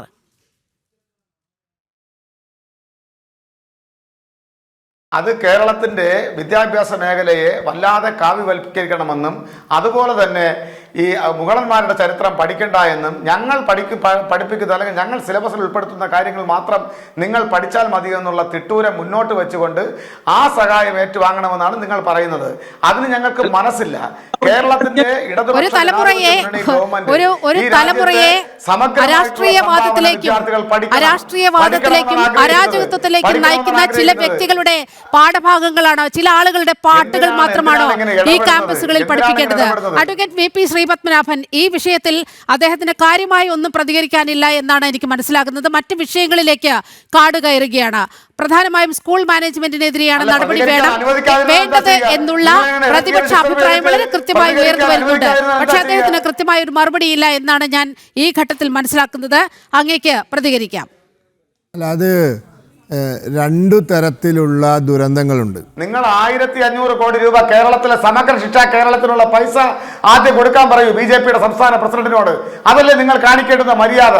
ആൻഡമാൻ നിക്കോബാർ ദ്വീപുകളിൽ സ്വാതന്ത്ര്യ സമരത്തിൽ ഏർപ്പെട്ട മതന്യൂനപക്ഷ വിഭാഗത്തിൽപ്പെട്ട മുഴുവൻ ആളുകളുടെയും പേര് ആ ശിലാഫലകത്തിൽ നിന്ന് ഒഴിവാക്കിയത് ഞങ്ങൾ പഠിക്കണോ? കേരളത്തിൽ മുഗളന്മാരുടെ ചരിത്രം പഠിക്കേണ്ട എന്ന് തീരുമാനിച്ചാൽ അതിന് ഞങ്ങൾ വഴങ്ങിക്കൊടുക്കണമോ? കേരളത്തിലെ സ്വാതന്ത്ര്യ സമര ചരിത്രത്തിൽ കോൺഗ്രസ് നേതാക്കന്മാരുടെയും മതന്യൂനപക്ഷ നേതാക്കന്മാരുടെയും സാമീപ്യം ഉണ്ടാകരുത് എന്ന തിട്ടൂരം മുന്നോട്ട് വെച്ചാൽ അതിന് ഞങ്ങൾ വഴങ്ങിക്കൊടുക്കണോ? എന്നിട്ട് നിങ്ങളുടെ 1500 കോടി രൂപ പിച്ച ചട്ടി വാങ്ങുന്നത് പോലെ ഞങ്ങൾ ഏറ്റുവാങ്ങണമെന്നാണ് നിങ്ങൾ പറയുന്നത്. നീലിമ, എന്ത് ന്യായമാണ് ഈ ചർച്ചയിൽ പങ്കെടുത്തുകൊണ്ട് പറയുന്നത്? താങ്കൾ സംസാരിച്ചപ്പോൾ ആരും ഇടപെട്ടില്ല. അഡ്വക്കേറ്റ് സുരേഷ് കുമാർ, താങ്കൾ സംസാരിച്ചപ്പോൾ ആരും ഇടപെട്ടില്ല. അദ്ദേഹത്തിന് മറുപടി പറയാനുള്ള സമയം കൊടുത്തു. പോയിന്റ് അവസാനിപ്പിച്ചിട്ടില്ല. ഞാൻ പറഞ്ഞ പോയിന്റ് അവസാനിപ്പിച്ചിട്ടില്ല. എനിക്ക് 1 മിനിറ്റ് കൂടെ തരണം. ആ അനാസ്ഥ പരിശോധിക്കുകയും ആ അനാസ്ഥ ഉണ്ടാക്കിയവർക്കെതിരെ നടപടി സ്വീകരിക്കുകയും ചെയ്യണമെന്ന് കേരളത്തിന്റെ പൊതുവിദ്യാഭ്യാസ മന്ത്രി പറഞ്ഞതിനപ്പുറത്തേക്ക് നിങ്ങൾ എന്താണ് ചെയ്യുന്നത്? നിങ്ങൾ എന്താണ് ചെയ്യാൻ ആഗ്രഹിക്കുന്നത്? അവിടെയാണ് ഞാൻ പറഞ്ഞത്, നിങ്ങൾക്ക് കൂടുതൽ കേരളത്തിന്റെ പൊതുവിദ്യാഭ്യാസ മേഖലയെ സഹായിക്കണമെന്നുണ്ടെങ്കിൽ നിങ്ങൾ ചെയ്യേണ്ടുന്നത് നിങ്ങളുടെ സംസ്ഥാന പ്രസിഡന്റിന് BJPയുടെ കേന്ദ്ര നേതൃത്വത്തിൽ ഈ കേന്ദ്ര ഭരണത്തിൽ ഉള്ള സ്വാധീനം ചെലുത്തി SSKക്ക് വരേണ്ടിയിരുന്ന 1500 കോടി രൂപ തടഞ്ഞു വെച്ചിരിക്കുകയാണ്. കേരളത്തിന്റെ പൊതുവിദ്യാഭ്യാസ മേഖലയിൽ രാഷ്ട്രീയമായ ഒരു ആരോപണമാണ് താങ്കൾ ഉന്നയിച്ചത്. അഡ്വക്കേറ്റ് ശ്രീപത്മനാഭൻ, അങ്ങേക്ക് മറുപടി പറയാം. അതാണ് വേണ്ടത്. ഇതിലെന്താ പറയുക, ഒന്ന്, ഇതൊരു മനുഷ്യനിർമ്മിത ദുരന്തമാണ്. കാരണം ഒരു സ്കൂൾ കോമ്പൗണ്ടിനുള്ളിലൂടെ 3 ഫേസ് ലൈൻ സ്വകാര്യ വ്യക്തിക്ക് പാസ് ചെയ്യാൻ അനുവദിക്കുന്നു. അത് കേരളത്തിൽ പാടില്ലാത്തതാണ്. ഞാൻ മനസ്സിലാക്കിയത് വിദ്യാഭ്യാസ വകുപ്പിൻ്റെ ചട്ടങ്ങൾ പ്രകാരം തന്നെ പാടില്ലാത്തതാണ്. 2, അതിന് താഴെ എല്ലാ പഞ്ചായത്ത് നിയമത്തിലെ ചട്ടങ്ങൾ ലംഘിച്ചുകൊണ്ടൊരു ഷെഡ് കെട്ടുന്നു. 3, അതിന് ഫിറ്റ്നസ് സർട്ടിഫിക്കറ്റ് കൊടുക്കുന്നു. 4, ഹെഡ് മാസ്റ്റർ ആവശ്യപ്പെട്ടിട്ടും അത് ആ ലൈൻ അവിടുന്ന് വേണ്ട രീതിയിൽ സുരക്ഷിതമായി കെട്ടുകയോ അല്ലെങ്കിൽ മാറ്റുകയോ ചെയ്യുന്നില്ല. ഇത് ഒരു മനുഷ്യനിർമ്മിതമായ സൃഷ്ടിച്ച ദുരന്തമാണ്. 1. 2, ഇവിടെ പറഞ്ഞു ഇപ്പോൾ കേരള ഗവൺമെൻറ്റിന് കേന്ദ്രം പണം കൊടുക്കാനുണ്ട്. ഞാൻ ചോദിക്കട്ടെ, പുതിയ വിദ്യാഭ്യാസ നയം, ന്യൂ എഡ്യൂക്കേഷൻ പോളിസി NEP, അതിൻ്റെ കരട് രൂപം ഇന്ത്യയിലെ എല്ലാ സംസ്ഥാനങ്ങൾക്കും അവരുടേതായ സജഷൻസിന് വേണ്ടി അയച്ചു കൊടുത്തതിൻ്റെ അടിസ്ഥാനത്തിലാണ് അത് പിന്നീട് കേന്ദ്ര സർക്കാർ സംസ്ഥാനങ്ങൾ നൽകിയ സജഷൻസും കൂടി നിർദ്ദേശങ്ങളും കൂടി അതുകൂടി പരിഗണിച്ചിട്ടാണ് പുതിയ വിദ്യാഭ്യാസ നയം രൂപീകരിച്ചത്. അതിൽപ്പെട്ടതാണ് PM ശ്രീ നടപ്പിലാക്കില്ല, ഞങ്ങൾക്ക് സാധ്യമല്ല എന്നാണ് പറയുന്നത്. അപ്പോൾ ഒരു പദ്ധതി കേന്ദ്രത്തിൻ്റെ നടപ്പിലാക്കാൻ സാധ്യമല്ലെങ്കിൽ അതിൻ്റെ കൂടെ കൊടുക്കേണ്ട ഫണ്ട് കിട്ടുമോ? ഇനിയിപ്പോൾ പറഞ്ഞു മനസ്സില്ലാന്ന്. ഇതുപോലെ മനസ്സില്ലാന്ന് ഒരാൾ പറഞ്ഞിരുന്നു. ആരറിയോ? കേരളത്തിൻ്റെ ആരോഗ്യവകുപ്പ് മന്ത്രി ശ്രീമതി വീണ ജോർജ്. ആയുഷ്മാൻ ആരോഗ്യ മന്ദിർ എന്ന് പേരിടണമെന്ന് പറഞ്ഞു കേരളത്തിലെ പ്രാഥമിക ആരോഗ്യ കേന്ദ്രങ്ങൾക്കും മറ്റ് സർക്കാർ ആശുപത്രികൾക്കും. അന്ന് പരസ്യമായി മയക്കെട്ടി പ്രസംഗിച്ചു വീണ ജോർജ്. മനസ്സില്ല എന്ന് പറഞ്ഞിട്ടുണ്ട്. ഇപ്പോൾ മാറ്റിയോ പേര്? ഇപ്പം എങ്ങനെ മനസ്സ് വന്നു? വെറുതെ ഈ ജാതി ഡയലോഗ് അടിക്കരുത്, പഞ്ച് ഡയലോഗ് അടിക്കരുത്. കേരള സർക്കാരിന് കേന്ദ്രം പണം നൽകുന്നത് കേന്ദ്ര സർക്കാരും കൂടി കേരള ഉൾപ്പെടെയുള്ള സംസ്ഥാനങ്ങളുമായി കൂടി ആലോചിച്ച് നടപ്പിലാക്കിയ ചില വിദ്യാഭ്യാസ രംഗത്തെ ചില പ്രോഗ്രാമുകൾ നടപ്പിലാക്കാനാണ്. അതിനാണ് കോടാനുകോടി രൂപ കൊടുക്കുന്നത്. അപ്പോൾ പണം വേണം, എന്നാൽ നിങ്ങൾ പറഞ്ഞത് ചെയ്യാൻ പറ്റില്ല എന്ന് പറഞ്ഞാൽ പണം വരുമെന്ന് വിശ്വസിക്കേണ്ട. അതൊന്ന്. 2, ഇത് നിങ്ങൾ പറഞ്ഞു, ഇപ്പം നേരത്തെ പറഞ്ഞു കേരളത്തിലേക്ക് 36 രാജ്യങ്ങളിൽ നിന്നും വിദ്യാർത്ഥികൾ പഠിക്കാൻ വന്നിട്ടുണ്ട്. 2500 കുട്ടികളാണ് വന്നത് 2024. 2.5 ലക്ഷം കുട്ടികൾ ഇവിടുന്ന് പോയപ്പോൾ വന്നത് 2500 കുട്ടികളാണ്. ആ കുട്ടികൾ വന്നത് കേരളത്തിൽ മാത്രം കിട്ടുന്ന ചില കോഴ്സുകളുണ്ട്. കേരളത്തിൻ്റെ കലകളെപ്പറ്റി, കേരളത്തിൻ്റെ സാഹിത്യത്തെപ്പറ്റി, കേരളത്തിൻ്റെ പല കാര്യങ്ങളെപ്പറ്റി പഠിക്കാൻ അതിന് കേരളത്തിൽ തന്നെ വരണം. എന്നാൽ ഇവിടുന്ന് കുട്ടികൾ പോകുന്നത് MBA ഉൾപ്പെടെയുള്ള കോഴ്സുകൾ പഠിക്കാനാണ്. ഈ MBA ഇന്ത്യയിൽ കിട്ടാത്തതാണോ കേരളത്തിൽ കിട്ടാത്തതാണോ? കേരളത്തിൽ മാനേജ്മെൻറ്റ് കോളേജുകളൊന്നുമില്ല. ഗ്രാജുവേഷന് പോലും പോകുകയാണ്. ഗ്രാജുവേഷന് പക്കാ ഗ്രാജുവേഷന് പോകണം. അതായത് അഡ്വക്കേറ്റ് VP ശ്രീപത്മനാഭൻ ഒരു കണക്ക് പുറത്തു വന്നത് ഈ കേരള സർവകലാശാല, കേരളത്തിലെ എല്ലാ സർവകലാശാലകളും എടുക്കുമ്പോൾ 10,000 മുതൽ 30,000 സീറ്റുകൾ വരെ ബിരുദ കോഴ്സുകളിൽ ചേരാൻ ആളില്ലാതെ ഒഴിഞ്ഞുകിടക്കുന്ന സാഹചര്യമുണ്ട്. അതാണ് നമ്മുടെ ഉന്നത വിദ്യാഭ്യാസ ഗുണനിലവാരം എന്ന് ഈ കൊട്ടുഘോഷിക്കപ്പെടുന്നത്. LLM പഠിക്കാൻ പോകുന്നുണ്ട്. LLM എത്ര ലോ കോളേജുകളുണ്ട് കേരളത്തിൽ? ഓരോ യൂണിവേഴ്സിറ്റീൻ്റെ കീഴിലും ഡസൻ കണക്കിന് ലോ കോളേജുകളുണ്ട്. എന്തിനാണ് LLM പഠിക്കാൻ വിദേശത്ത് പോകുന്നത്? അപ്പോൾ അവിടെ നിന്നും കുട്ടികൾ ഇങ്ങോട്ട് വരുന്നത് കേരളത്തിൽ മാത്രം അവൈലബിൾ ആയിട്ടുള്ള കേരളവുമായി ബന്ധപ്പെട്ട ചില കാര്യങ്ങളെപ്പറ്റി പഠിക്കാനാണ്. ഇവിടുന്ന് കുട്ടികൾ പോകുന്നത് ഇവിടെ മുക്കിന് അവൈലബിൾ ആയിട്ടുള്ള കോഴ്സുകൾ പഠിക്കാനാണ്. ഇത് മനസ്സിലാക്കണം. അപ്പോൾ അതുകൊണ്ട് നമ്മൾ വിദ്യാഭ്യാസ നയം, ഞാൻ നേരത്തെ പറഞ്ഞ റിവേഴ്സ് ഗിയറിലാണ്. പൊതുവിദ്യാഭ്യാസ രംഗം റിവേഴ്സ് ഗിയറിലാണ്, പൊതു ആരോഗ്യ രംഗം റിവേഴ്സ് ഗിയറിലാണ്. റിവേഴ്സ് ഗിയറിലായത് എങ്ങനെയാണെന്ന് കണ്ടെത്താനും അതിനെ വീണ്ടും മുന്നോട്ട് കൊണ്ടുപോകാനും ഉള്ള ഒരു ശ്രമമുണ്ടാവണം. അതിന് തെറ്റുകൾ തിരുത്തി മുന്നോട്ട് പോകാനുള്ളൊരു മനസ്സുണ്ടാവണം. വെറുതെ നാട്ടിലുള്ളവരെ മുഴുവൻ കുറ്റം പറഞ്ഞിട്ട് കാര്യമില്ല. യെസ്, അതാണ് BJP മുന്നോട്ട് വെക്കുന്ന നിലപാട്. പ്രൊഫസർ AG ജോർജിലേക്കാണ്. പ്രൊഫസർ AG ജോർജ്, ഇനിയും ന്യായീകരിക്കാനും വെള്ളപൂശാനുമുള്ള വലിയ ശ്രമമാണ് നടക്കുന്നത്. വളരെ കൃത്യമായി ഭരണ രംഗത്തുള്ള പരാജയം പുറത്തു വന്നിരിക്കുകയാണ്. ഒപ്പം ഈ പഞ്ചായത്തിൻ്റെ കെടുകാര്യസ്ഥതയും പുറത്തു വന്ന ഒരു സാഹചര്യമുണ്ട്. ഇനിയും ന്യായീകരിച്ചുകൊണ്ട് ഈ പ്രശ്നം നേരത്തെ വയനാട്ടിൽ മരിച്ച ഷെഹ്ലയുടെ മരണം പോലെ, അതുപോലെ കോട്ടയം മെഡിക്കൽ കോളേജിൽ കെട്ടിടാവശിഷ്ടങ്ങൾക്കിടയിൽ കുടുങ്ങി മരിച്ച ബിന്ദുവിനെ പോലെ ഇതിപ്പോൾ 4 ദിവസം ചർച്ചയാക്കപ്പെടും. 4 ദിവസം ഒരു പ്രക്ഷോഭമുണ്ടാകും. അപ്പോഴേക്കും പുതിയ വിവാദങ്ങൾ ഉടലെടുക്കുകയാണ്. സ്വാഭാവികമായും ഈ പ്രശ്നങ്ങളൊക്കെ മറന്നുപോകുന്ന ഒരു സാമൂഹ്യ സാഹചര്യമാണ് ഇന്ന് കേരളത്തിൽ നിലനിൽക്കുന്നത്. അവിടെയാണ് BJP വളരെ കൃത്യമായി നിലപാടെടുക്കുകയാണ്. ഇതിൽ തീരുമാനമാകും വരെ, കുറ്റവാളികൾ ശിക്ഷിക്കപ്പെടും വരെ വളരെ കൃത്യമായി ആ കുടുംബത്തിനൊപ്പം BJP ഉണ്ടാകും എന്ന നിലപാട് മുന്നോട്ട് വെക്കുക കൂടി ചെയ്യുകയാണ്. ഇവിടെ സാമൂഹ്യപരമായ ഒരു മാറ്റം അനിവാര്യമല്ലേ? ഈ വിഷയങ്ങളിൽ സാമൂഹ്യപരമായ ഒരു പ്രതിബദ്ധത നമ്മുടെ ഈ സമൂഹത്തിന് അനിവാര്യമല്ലേ? നീലിമ, ഇവിടെ ഈ അന്വേഷണം റിപ്പോർട്ട് എന്നൊക്കെ പറയുന്നത് ഇപ്പോൾ ഒരു നിരന്തര വഴിപാടായി മാറിയിരിക്കുകയാണ്. നമുക്കറിയാമല്ലോ, ഇതുപോലെ മുൻകാലങ്ങളിൽ നടന്നിട്ടുള്ള ദുരന്തങ്ങളെ സംബന്ധിച്ച് അന്വേഷണങ്ങൾ നടത്തിയ റിപ്പോർട്ടുകളുടെ ഫലമായി എന്ത് സംഭവിച്ചുവെന്ന് അറിയാവുന്നവരാണല്ലോ നമ്മുടെ ഈ ചർച്ചയിൽ പങ്കെടുക്കുന്ന ഇടതുപക്ഷ പ്രതിനിധി ഉൾപ്പെടെയുള്ള ആളുകൾ എന്നാണ് എന്റെ വിചാരം.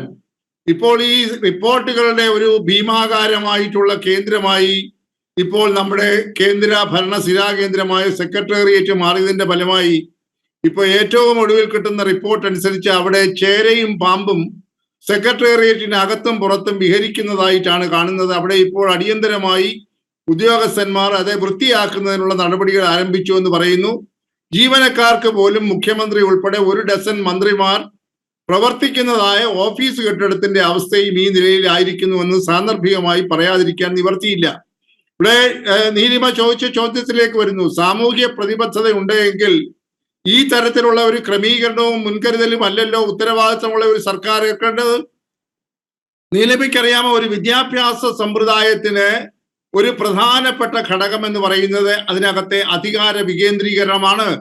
ഇന്ന് ബഹുമാനപ്പെട്ട പൊതുവിദ്യാഭ്യാസ മന്ത്രി പറഞ്ഞു കേരളത്തിൽ 14,000-ഓളം സ്കൂളുകളുണ്ട്. ഈ 14,000-ലെ സ്കൂളുകൾ വിദ്യാഭ്യാസ മന്ത്രിക്കോ വിദ്യാഭ്യാസ ഡയറക്ടർക്കോ പോയി സന്ദർശിച്ച് ഓരോ സ്കൂളിന്റെയും ന്യൂനതകൾ കണ്ടുപിടിക്കാനായി സാധ്യമല്ല. വളരെ ശരിയാണ് അവർ പറഞ്ഞത്. ഞാനൊന്ന് വളരെ മിതമായി ചോദിക്കട്ടെ, ഞാനും ഒരു സർക്കാർ ഉദ്യോഗസ്ഥനായിരുന്ന ആളാണ്. ഇതിന്റെ ഭാഗമായിട്ടാണല്ലോ ഓരോ ജില്ലകളിലും വിദ്യാഭ്യാസ ഓഫീസർമാരുണ്ട്.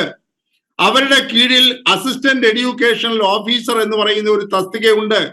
ആ പറയുന്ന ഉദ്യോഗസ്ഥന്മാർക്കെല്ലാം പ്രത്യേകമായി നിശ്ചയിച്ചു കൊടുത്തിരിക്കുന്ന സ്കൂളുകളുടെ എല്ലാ സൗകര്യങ്ങളെ സംബന്ധിച്ചും കാലാകാലങ്ങളിൽ അന്വേഷിക്കുകയും അവിടെയുള്ള പോരായ്മകൾ ബന്ധപ്പെട്ട ഉദ്യോഗസ്ഥന്മാരിൽ ധരിപ്പിച്ച് അതിന് പരിഹാരം കണ്ടെത്തുക എന്നുള്ളതാണ് ഈ ഉദ്യോഗസ്ഥന്മാരുടെ ജോലി. അതവർ കൃത്യമായി നിർവഹിച്ചിരുന്നെങ്കിൽ ഇങ്ങനെയുള്ള ഒരു ദുരന്തം ഈ സ്കൂളിൽ ഉണ്ടാവുകയില്ലായിരുന്നു. അസിസ്റ്റന്റ് എഡ്യൂക്കേഷനിൽ ഓഫീസിലുള്ള മേളിലുള്ള DEO എന്ന് പറയുന്ന ഉദ്യോഗസ്ഥന് ഏതാണ്ട് 1 ലക്ഷം രൂപയോളം ശമ്പളം പറ്റുന്ന ഉദ്യോഗസ്ഥനാണ്. അദ്ദേഹത്തിന്റെ ഒക്കെ പണി എന്താണ്? അതിന് മേളിലാണല്ലോ റീജിയണൽ വിദ്യാഭ്യാസ ഡയറക്ടർ എന്ന് പറയുന്ന ഡെപ്യൂട്ടി ഡയറക്ടർമാർ ഓരോ മേഖല തിരിച്ചുള്ളത്. അതുകൊണ്ട് നീലിമേ, ഈ സാമൂഹ്യ പ്രതിബദ്ധത ഉണ്ടാകണമെന്നുണ്ടെങ്കിൽ ബന്ധപ്പെട്ട ഉദ്യോഗസ്ഥന്മാർ ജാഗ്രത പാലിക്കുന്നു എന്ന് ഉറപ്പുവരുത്താൻ അധികാര സ്ഥാനത്തിരിക്കുന്ന ആളുകൾ ശുഷ്കാന്തി കാണിക്കണം, കാര്യക്ഷമത കാണിക്കണം. അതിനകത്ത് വിദ്യാഭ്യാസ മന്ത്രിക്ക് പരമമായ ഉത്തരവാദിത്വമുണ്ട്, സർക്കാരിന് പരമമായ ഉത്തരവാദിത്വമുണ്ട്. ഇവിടെ പണത്തിന്റെ കണക്ക് പറഞ്ഞുകൊണ്ട് സർക്കാരുകൾ തമ്മിലുള്ള രാഷ്ട്രീയ പോരാട്ടമല്ല ഈ കാലഘട്ടത്തിന്റെ ആവശ്യം. ഈ സ്കൂളുകളുടെയൊക്കെ ദയനീയമായ അവസ്ഥ മാറ്റണമെന്നുണ്ടെങ്കിൽ വളരെ നിശ്ചയദാർഢ്യത്തോടുകൂടെ ആർജവത്തോടുകൂടെ ബന്ധപ്പെട്ട ഉദ്യോഗസ്ഥന്മാരെ ജാഗ്രതപ്പെടുത്തുകയും ഇതുപോലുള്ള പരിഹാര ക്രിയകൾ ചെയ്യുന്നതിനായി അവരെ ചുമതലപ്പെടുത്തുകയും ചെയ്യണം. അത്തരത്തിൽ ഒരു ജാഗ്രത ഉദ്യോഗസ്ഥർക്ക് ലഭിക്കുന്നില്ല, അത്തരത്തിൽ ഒരു ഇടപെടൽ ഭരണതലത്തിൽ നിന്നും ലഭിക്കുന്നില്ല എന്നതാണ് ഈ സർക്കാർ, ഈ നിലവിലുള്ള സർക്കാർ നേരിടുന്ന ഏറ്റവും വലിയ അപജയം എന്നതാണ് പറയാനുള്ളത്. അഡ്വക്കേറ്റ് വസന്ത് സിറിയക്ക്, കോട്ടയത്ത് ബിന്ദു മരിച്ചപ്പോൾ ഒരു അന്വേഷണ റിപ്പോർട്ടൊക്കെ പുറത്തു വന്നു. പക്ഷേ എന്തെങ്കിലും വിധത്തിലുള്ളൊരു നടപടികളുണ്ടായോ? ബലക്ഷയമുള്ള കെട്ടിടങ്ങൾ നീക്കം ചെയ്യാനും അല്ലെങ്കിൽ അത് ബലപ്പെടുത്താനുമുള്ള നടപടികളൊക്കെ ഉണ്ടാകുമെന്ന് അന്ന് വലിയ തോതിൽ മന്ത്രിമാരും അതുപോലെ ജനപ്രതിനിധികളും ഒക്കെ വീമ്പിളക്കുന്നൊരു സാഹചര്യമുണ്ടായി. പക്ഷേ ഇപ്പോൾ നോക്കൂ, ഇന്ന് കടമനിട്ടയിലൊരു സ്കൂൾ നിലം പതിക്കുന്ന സ്ഥിതിയുണ്ടായി. അങ്ങനെ എത്രയോ കെട്ടിടങ്ങളാണ് ഈ കുഞ്ഞുങ്ങളുടെ ഭാവി ജീവൻ തന്നെ അപകടത്തിലാക്കുന്ന വിധത്തിൽ ഈ സർക്കാർ ഈ സംസ്ഥാനത്ത് നിലവിലുള്ളത്. ഈ വൈദ്യുതി ലൈൻ പൊട്ടി വീണിരുന്നുവെങ്കിൽ എന്താകുമായിരുന്നു ആ സ്കൂളിലെ കുട്ടികൾ നേരിടാൻ പോകുന്ന വലിയ ദുരന്തം എന്നതെങ്കിലും ഈ ഘട്ടത്തിൽ ചിന്തിക്കേണ്ടതല്ലേ? നീലിമ, നോക്കൂ, 1 ലക്ഷം കോടിയുടെ കടമുണ്ട് ഈ സർക്കാരിന് എന്നാണ് പറയുന്നത്. ഈ സർക്കാർ അവരുടെ വിവിധ പരാജയങ്ങളുടെ പേരിൽ അല്ലെങ്കിൽ ഇവർ പറയുന്ന ഒറ്റപ്പെട്ട സംഭവങ്ങളുടെ പേരിൽ വെറും കടമല്ല, 6.25 ലക്ഷം കോടി. അതെ അതെ അതെ, ലക്ഷക്കണക്കിന് കോടിയുടെ കടം. അത് ഞാൻ പറഞ്ഞു വരുന്നത്, ഈ സർക്കാർ അവർക്കുണ്ടായ ഒറ്റപ്പെട്ട സംഭവങ്ങളായ പരാജയങ്ങളുണ്ടല്ലോ, ആ പരാജയങ്ങളുടെ പേരിൽ തേടിയിരിക്കുന്ന റിപ്പോർട്ടുകൾ, ആ റിപ്പോർട്ടുകൾ സർക്കാരിന്റെ കയ്യിലുണ്ട്. ഇപ്പോ ആ റിപ്പോർട്ടുകളുടെ പേപ്പർ എടുത്ത് തൂക്കി വിറ്റാൽ 1 ലക്ഷം കോടിയുടെ കടം തീരും. അതിനു മാത്രം റിപ്പോർട്ടുകൾ സെക്രട്ടേറിയറ്റിനുള്ളിൽ ഇവരുടെ ഒന്നിടപെട്ട പരാജയങ്ങളുടെ ഭാഗമായി വന്ന് ഫ്രീസറിൽ ഷോക്കേസ് ചെയ്യപ്പെട്ടിട്ടുണ്ട്. നോക്കൂ, ഇവർ ഒറ്റപ്പെട്ട സംഭവം എന്നാണ് പറയുന്നത്. ഒറ്റപ്പെട്ട സംഭവങ്ങളുടെ അയ്യരുകളിയാണ് ഈ സർക്കാരിന്റെ കാലത്ത് നടക്കുന്നത്. ചിഞ്ചുറാണിയല്ല, അവർ സൂമ്പാറാണിയാണ് എന്ന് നമ്മൾ കാണുകയില്ലേ? ധാർമ്മികതയുടെ ലെവലേശം പോലും കണികയില്ലാതെ അവർ നൃത്തം ചെയ്യാൻ പോവുകയാണ്, ഒരു വേദന പോലും ഇല്ലാതെ. അത് ചോദ്യം ചെയ്യപ്പെടില്ലേ? ഇനി ഈ ചർച്ചയിൽ ഇടതു പ്രതിനിധി എനിക്ക് വലിയ വായിൽ ഉത്തരം പറഞ്ഞു. ഏത്? എന്റെ സംഘടന, അതായത് യൂത്ത് കോൺഗ്രസ് അടക്കമുള്ളവർ വയനാട് ഫണ്ട് പിരിവ് തട്ടിച്ചതിന്റെ ഓർമ്മയുടെ പുറത്താവാം ഞാൻ ഇങ്ങനെ തട്ടിപ്പ് എന്ന് പറയുന്നത്. അതിന്റെ 1000-1 ഊർജം മതി ഇടതു പ്രതിനിധി. 1.72 കോടി രൂപ പറയട്ടെ, 1.72 കോടി രൂപ എക്സിക്യൂട്ടീവ് ഓർഡറിലൂടെ മാറ്റിവെച്ചു. എന്തിനു വേണ്ടി? സെക്യൂരിറ്റി ബഡ്ജറ്റിംഗ് നടത്താൻ വേണ്ടി, സെക്യൂരിറ്റി അനാലിസിസ് നടത്താൻ വേണ്ടി സംസ്ഥാനത്തെ സ്കൂളുകളുടെ. ആ 1.72 കോടി രൂപ ചിഞ്ചുറാണി ലെഫ്റ്റ് ഡാൻസ് കളിക്കുന്നതിനനുസരിച്ച് ആഴത്തിലുള്ള കുഴിയിലേക്ക് ഇറങ്ങിപ്പോയോ എന്ന് നിങ്ങൾ പറഞ്ഞാൽ മതി. ഇനി ഞങ്ങളുടെ സംഘടനയുമായി ബന്ധപ്പെട്ട് അതിന്റെ ബാങ്ക് അക്കൗണ്ട് സ്റ്റേറ്റ്മെന്റ് അടക്കം കൈരളിയുടെ റിപ്പോർട്ടറിന് വരെ കൊടുത്തിട്ടുണ്ട്. അപ്പോ അത് ഞങ്ങൾക്കറിയാം. ഞാനൊരു കാര്യം ചോദിക്കട്ടെ, ഞങ്ങൾ 1000 വീട് പണിയെന്ന് പറഞ്ഞു. ഫേസ്ബുക്കിലടക്കം ഞങ്ങളുടെ വെബ്സൈറ്റിലടക്കം 1172 വീട് പണിതതിന്റെ കണക്കുണ്ട്. 2000 വീട് പണിയെന്ന് പറഞ്ഞല്ലോ കോടിയേരി ബാലകൃഷ്ണൻ. എത്ര വീട് പണിതു? ഇടതു പ്രതിനിധി പറയാമോ? വളരെ പ്രധാനപ്പെട്ട ഒരു കാര്യം. ഒരു വീട് കാണിച്ചു തന്നാൽ ഒരു വീട് അല്ല, ഒരു വീടല്ല. അങ്ങയുടെ കയ്യിൽ ഫോണില്ലേ? ഫേസ്ബുക്ക് എടുക്കൂ, കാണിച്ചു തരാം. ആ തർക്കം കോൺഗ്രസും CPM തമ്മിലുള്ള ആ തർക്കം അവിടെ നിൽക്കട്ടെ. നമ്മൾ നമ്മുടെ വിഷയത്തിലേക്ക് വന്നാൽ പ്രതിപക്ഷത്തിന് എത്ര ആർജവത്തോടുകൂടി, ഇപ്പോൾ BJPയുടെ സംസ്ഥാന അധ്യക്ഷൻ പറഞ്ഞതുപോലെ എത്ര ആർജവത്തോടുകൂടി ഈ സമരം മുന്നോട്ട് കൊണ്ടുപോകാൻ കോൺഗ്രസിന് സാധിക്കും. കാരണം ഇതിലും വലിയ പ്രശ്നങ്ങൾ ഉണ്ടാകുമ്പോൾ അവിടെ സർക്കാരുമായി സമരസപ്പെടുന്ന ഒരു രീതിയാണ് മിനിറ്റ്. പ്രതിപക്ഷത്തിന്റെ ഭാഗത്തു നിന്നും കോൺഗ്രസിന്റെ ഭാഗത്തു നിന്നും കേരള ജനത കണ്ടുകൊണ്ടിരിക്കുന്നത്. അതുകൊണ്ടാണ് ചോദിക്കുന്നത്, എത്ര ആർജവം നിങ്ങൾക്ക് ഈ വിഷയത്തിൽ ഉണ്ടാകും ഇനി? നീലിമ, എനിക്ക് ഒരേ ഒരു മിനിറ്റ് തന്നാൽ മതി. പക്ഷെ ഇടപെടൽ ഞാൻ സുരേഷ് കുമാർ ഒറ്റ സെക്കൻഡ് ഇവിടെ ഇല്ല ഒരു സെക്കൻഡ് അദ്ദേഹം പറഞ്ഞു തീരട്ടെ, എന്നിട്ട് അങ്ങനെയൊക്കെ വരാം. ഒരു മിനിറ്റ് മാത്രമേ ഇനി ചർച്ചയ്ക്കുള്ളൂ. ബഹുമാനപ്പെട്ട കോൺഗ്രസിന്റെ ഒരു മിനിറ്റ് മാത്രമേ ചർച്ചയ്ക്കുള്ളൂ. ഞാൻ അദ്ദേഹത്തോട് രാഷ്ട്രീയ ചോദ്യമാണ് ചോദിച്ചത്. പല സമരങ്ങളും വരുമ്പോൾ സർക്കാരിനോട് സമരസപ്പെടുന്ന ഒരു സമീപനം കോൺഗ്രസിന്റെ ഭാഗത്തു നിന്ന് ഉണ്ടാവാറുണ്ടല്ലോ. ഇപ്പോഴും അത് തന്നെ സംഭവിക്കുമോ?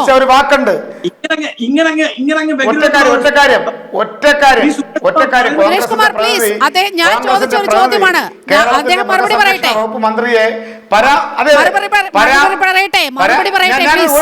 ഒറ്റ സെക്കൻഡ് 10 സെക്കൻഡ് കേരള 10 സെക്കൻഡ് നീലിമ 10 സെക്കൻഡ്. കേരളത്തിന്റെ മൃഗസംരക്ഷണ വകുപ്പ് മന്ത്രിയെ പരാമർശിച്ച ഒരു വാക്കുണ്ട്. ഞാൻ തിരിച്ചൊരു ചോദ്യം. പണ്ട് ഇറ്റലിയിൽ ബാർ ഡാൻസ് കളിച്ച ഒരാളുണ്ട്. അദ്ദേഹത്തെ നിങ്ങൾ കാണുമ്പോൾ ബാർ ഡാൻസർ ഗാന്ധി എന്നാണോ വിശേഷിപ്പിക്കുന്നത്? ബാർ ഡാൻസർ ഗാന്ധി മൃഗസംരക്ഷണ വകുപ്പ് മന്ത്രിയെ പരാമർശിച്ചതുകൊണ്ടാണ് സൂംബ ഡാൻസ് ചെയ്ത ചിഞ്ചുറാണിയെ ഏറ്റവും മാന്യമായ ഭാഷയിലാണ് ആ ഒരു പദം പ്രയോഗിച്ചിരിക്കുന്നത്. ഇതിനേക്കാൾ മോശമായിട്ടാണ് ആളുകളുടെ മനസ്സിൽ ചിഞ്ചുറാണിക്കുള്ള സ്ഥാനം എന്നതുകൂടി CPM-ന്റെ പ്രതിനിധി ഓർത്താൽ നല്ലത്. വസന്ത് മതി, ഒന്ന് പറഞ്ഞ് അവസാനിപ്പിക്കൂ. പറയുന്നവർക്കുള്ള സ്ഥാനവും ജനങ്ങളുടെ മനസ്സിൽ എന്തായിരിക്കും എന്നുള്ളത് കേട്ടോ. ഈ മനസ്സ് പറയുന്നവരുടെയും കുറിച്ചും ജനങ്ങളുടെ മനസ്സിൽ എന്തായിരിക്കും സ്ഥാനം എന്നുള്ളതിനെ സംബന്ധിച്ച് ചിഞ്ചുറാണിയെ ഇങ്ങനെ പരാമർശിക്കുമ്പോൾ ചിഞ്ചുറാണിയെ അങ്ങനെ പരാമർശിച്ചിട്ടുണ്ടെങ്കിൽ അവരുടെ ചെയ്തികൾ കൊണ്ട് തന്നെയാണ്, അതിൽ യാതൊരു തർക്കവുമില്ല. താങ്കൾ എങ്ങനെ പരിഭവിച്ചാലും അതിൽ ഒരു വിരോധവുമില്ല. സിസ്റ്റം കൊന്നതാണ് മിഥുനെ എന്ന നിലപാടിൽ ജനം TV ഉറച്ചു നിൽക്കുകയാണ്. ഇനിയും ന്യായീകരിക്കാനും വെള്ളപൂശാനുമാണ് CPM-ന്റെ ഭാഗത്തു നിന്നും ശ്രമമുണ്ടായത്. എങ്ങനെ ഫിറ്റ്നസ് സർട്ടിഫിക്കറ്റ് കൊടുത്തു, സ്കൂൾ മാനേജ്മെന്റിനെ തൊടാത്തത് എന്ത് എന്നുള്ള വിഷയങ്ങളും വളരെ സജീവമായി ചർച്ച ചെയ്യപ്പെടേണ്ടതാണ്. ജനം ഡിബേറ്റ് ഇവിടെ പൂർണ്ണമാക്കുകയാണ്. പങ്കെടുത്ത എല്ലാ അതിഥികൾക്കും വളരെയധികം നന്ദി. ഒപ്പം പ്രേക്ഷകർക്കും നമസ്തേ.